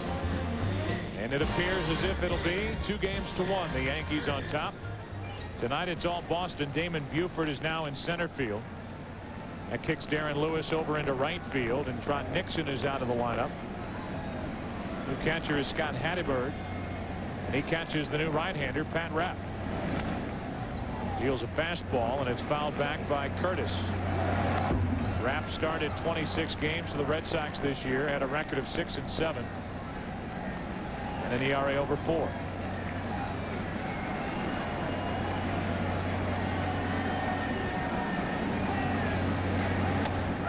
There's a strike, and it's 0-2. Sure, the Yankees are looking back on those first 2 games and realizing how important it was to win at Yankee Stadium. Joe Torre knew it. He used Rivera for 2 innings in game 1. Emptied the bullpen in game 2. to avoid at all costs a 1-1 series coming back to Boston to face Pedro Martinez. Pedro lived up to the pregame hype and billing. Roger Clemens did not. 2+ innings, that's it. 5 runs against the Rocket. Still 1-2 on Curtis. Going to break. We were talking about the 12-game winning streak in the postseason for the Yankees. See where they rank. The top 3 streaks tied with Oakland for the 2nd best, and this Yankee club just tied what the New York Yankees did from 1927 to 1932. Of course, all those World Series victories, 12 in a row.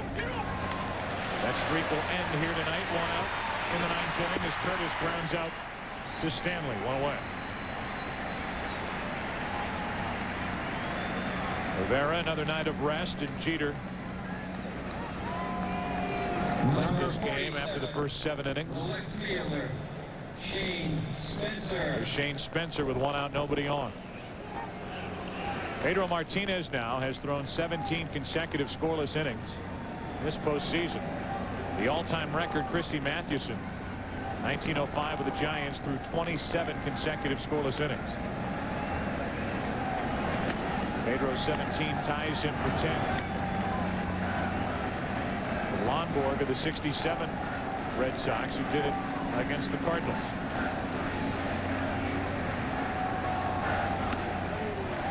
One ball, 1 strike on Spencer. And the records keep pouring in. 21 hits tonight for the Red Sox is an ALCS record. Yankees had the old record of 19 against Oakland in 1981.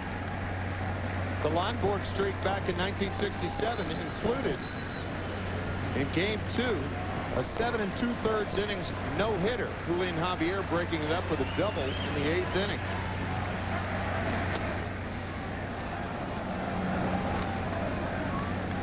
The big night for Garciaparra, backing up what he did in Game 2. He was on base 4 times, had a 2-run homer. On base 5 times tonight with a 2-run homer. It's 3-2 now on Spencer. Gentleman Jim, a dentist in the Boston area. Very successful practice. After he finished his pitching careers, went to Tufts, got his dental degree. A 1-out walk, and Spencer's on here in the 9th inning. Coming up tonight on Fox after we're finished here in Boston at Fenway, 8 o'clock Eastern. Cops. Back-to-back episodes of Cops, to be specific, at 9 o'clock, America's Most Wanted. Late night tonight, Mad TV. That's tonight on Fox. Tino Martinez is 1 for 3.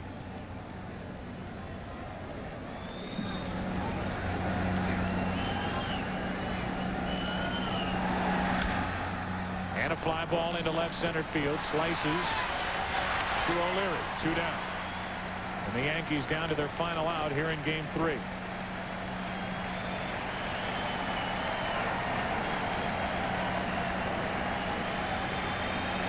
caught that guy.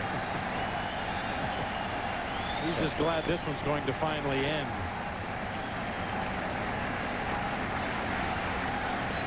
So the Yankee fans will hang their heads here in Boston tonight. Visions of Roger Clemens out dueling Pedro Martinez. It's been all Pedro and the Red Sox tonight, leading 13-1. About to trail the Yankees in this ALCS by only 1 game.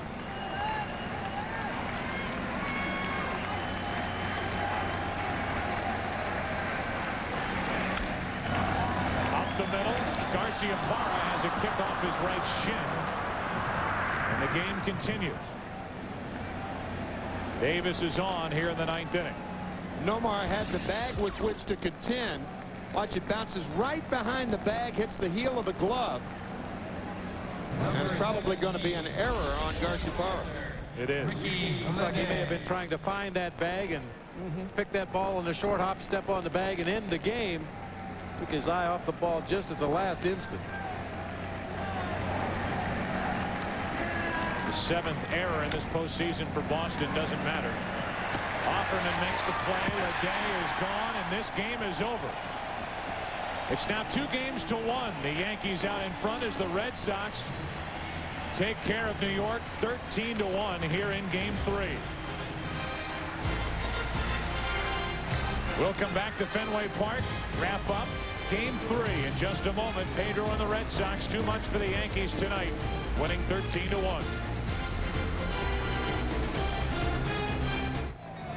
All right, welcome back to Fenway Park as the Red Sox win Game 3 big, 13-1. Pedro Martinez, of course, Game 3 starter.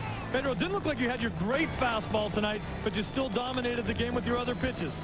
Well, I wouldn't say dominating, but I'll say just bits. I had my teammates behind me and just got to protect me because I didn't feel well at all.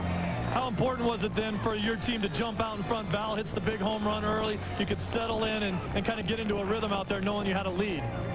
It was great to just get the lead and get Roger off his game and knock him out early. After that, I just tried to get my first out, and then from there on, the other inning after that, and kept going. And they kept swinging at bad pitches and a lot of low changeups and breaking balls, and I got away with it. Yeah, you got away with it because I think they keep thinking that you can throw that fastball by them, and occasionally you did reach back and have the good fastball. You really mixed your pitches up tonight. I had to because I didn't feel well at all when I came out of the bullpen, and I knew I had to pitch. I knew I had to work hard if I wanted to win, and after seeing Roger struggle more than I did, I decided to just go ahead and give it all. I know that you're certainly satisfied with the win, but are you disappointed at all that Roger didn't throw as well as he did tonight? No, I'm not. I'm extremely happy that he pitched the way he did, and he understands the way I feel, and he understands the way it is. He gave it up, and I won today. It could have happened to me too. All right, Pedro, thank you very much for joining us. Congratulations, continued success. Thank you. All right, let's go back to Joe Buck. All right, Steve, thank you very much. And no matter what happens the rest of this LCS, there's a certain amount of vindication for this Boston franchise here tonight. As part of the past came back to Fenway, and it was the present and future which was in total control. Pedro Martinez and the Boston Red Sox administer to the Yankees their worst postseason defeat with regard to margin of victory in Game 3, a 13-1 win for Boston. And that sets up Game 4 tomorrow night. It begins at 7:30, 4:30 Pacific time. Andy Pettit will take on Brent Saberhagen. For Tim McCarver, Bob Brentley, Keith Olbermann, Steve Lyons, this is Joe Buck. So long from Fenway Park, where the final score is the Boston Red Sox 13, the New York Yankees 1. Don't forget to join us tomorrow night from Fenway on a Sunday night. And if you want to know more information on tonight's game, log on to foxsports.com. You've been watching Fox Sports coverage of Major League Baseball for all of us here at Fenway Park in Boston. Our producer, Michael Weissman, our director, Bill Webb, our associate producer, Aaron Stoikov, Steve Horn here in the booth, Dave Hill, Mitch Riggin, everybody who helped bring you this one. 13-1 Boston. See you tomorrow night.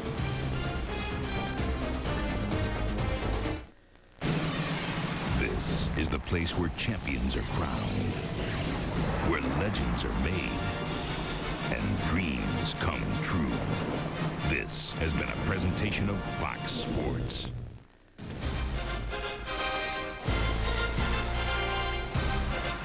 Hello, everybody. Welcome to the Red Sox Road to the World Series post-game show. I'm Tom Zenner.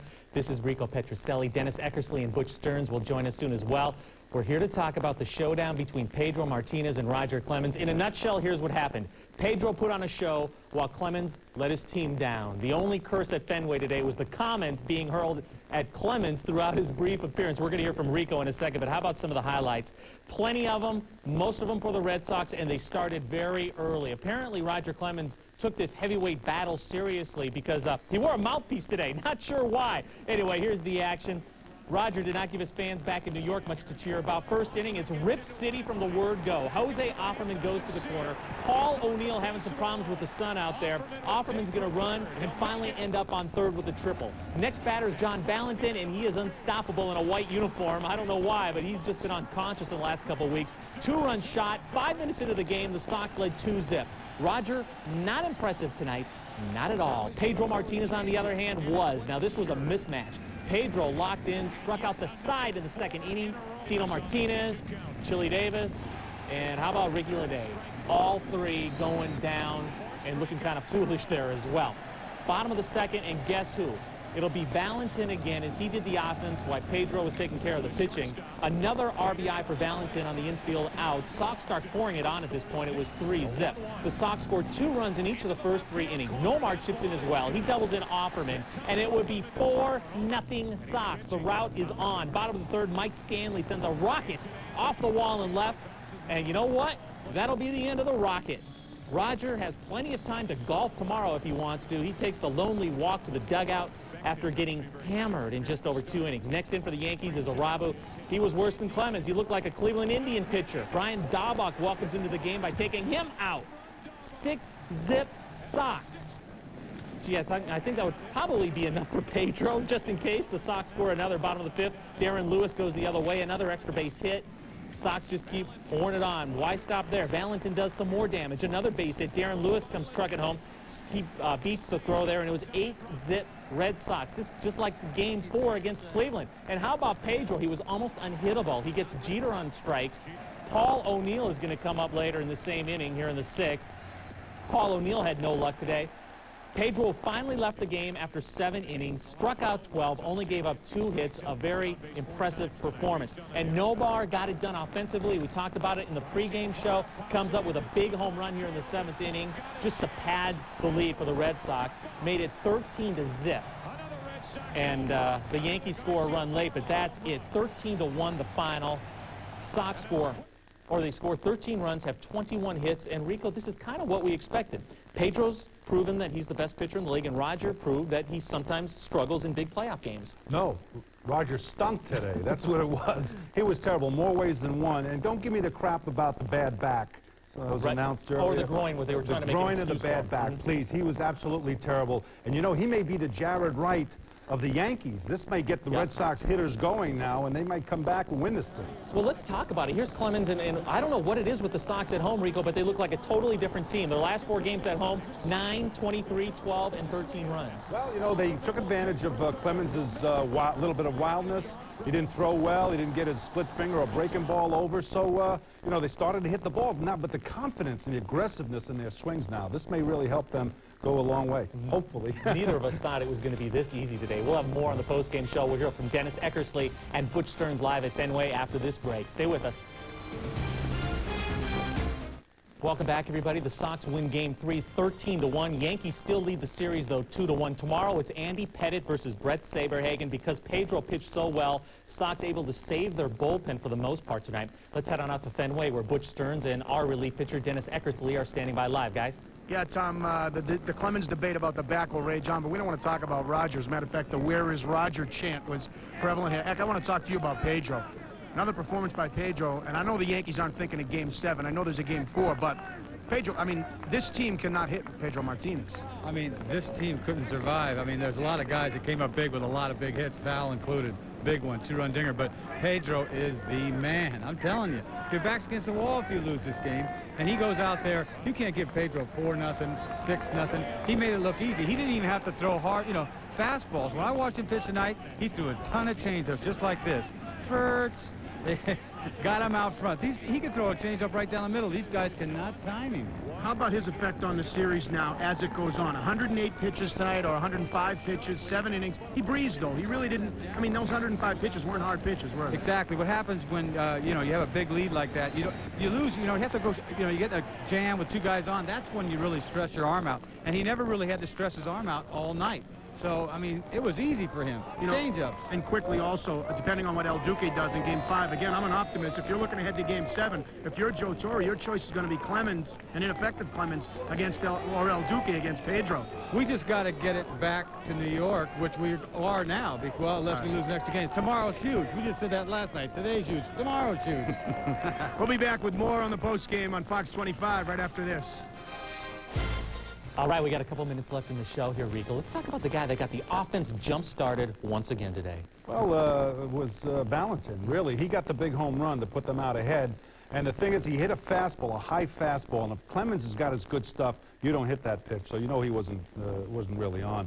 There it is right up there, right in the letters. And Valentin, boy, he gets his team going, it seems, you know, when they need it. He's money. 3 hits today, 5 RBIs. All right, finally, we're going to be back here tomorrow. Saberhagen, the pressure's on him now. Pedro did his job today. Now it's up to Brett tomorrow. Well, Saberhagen's, you got to give him some innings. I mean, if he goes bad again in first or second inning, that's really going to hurt them because they got to go to their long men, and you just don't know what's going to happen. Okay, we'll be back. Rico and I, Eck and Butch, all of us will be back tomorrow. Join us tonight at 10. Post-game reaction and much more on this Sox win. Have a great night, everybody.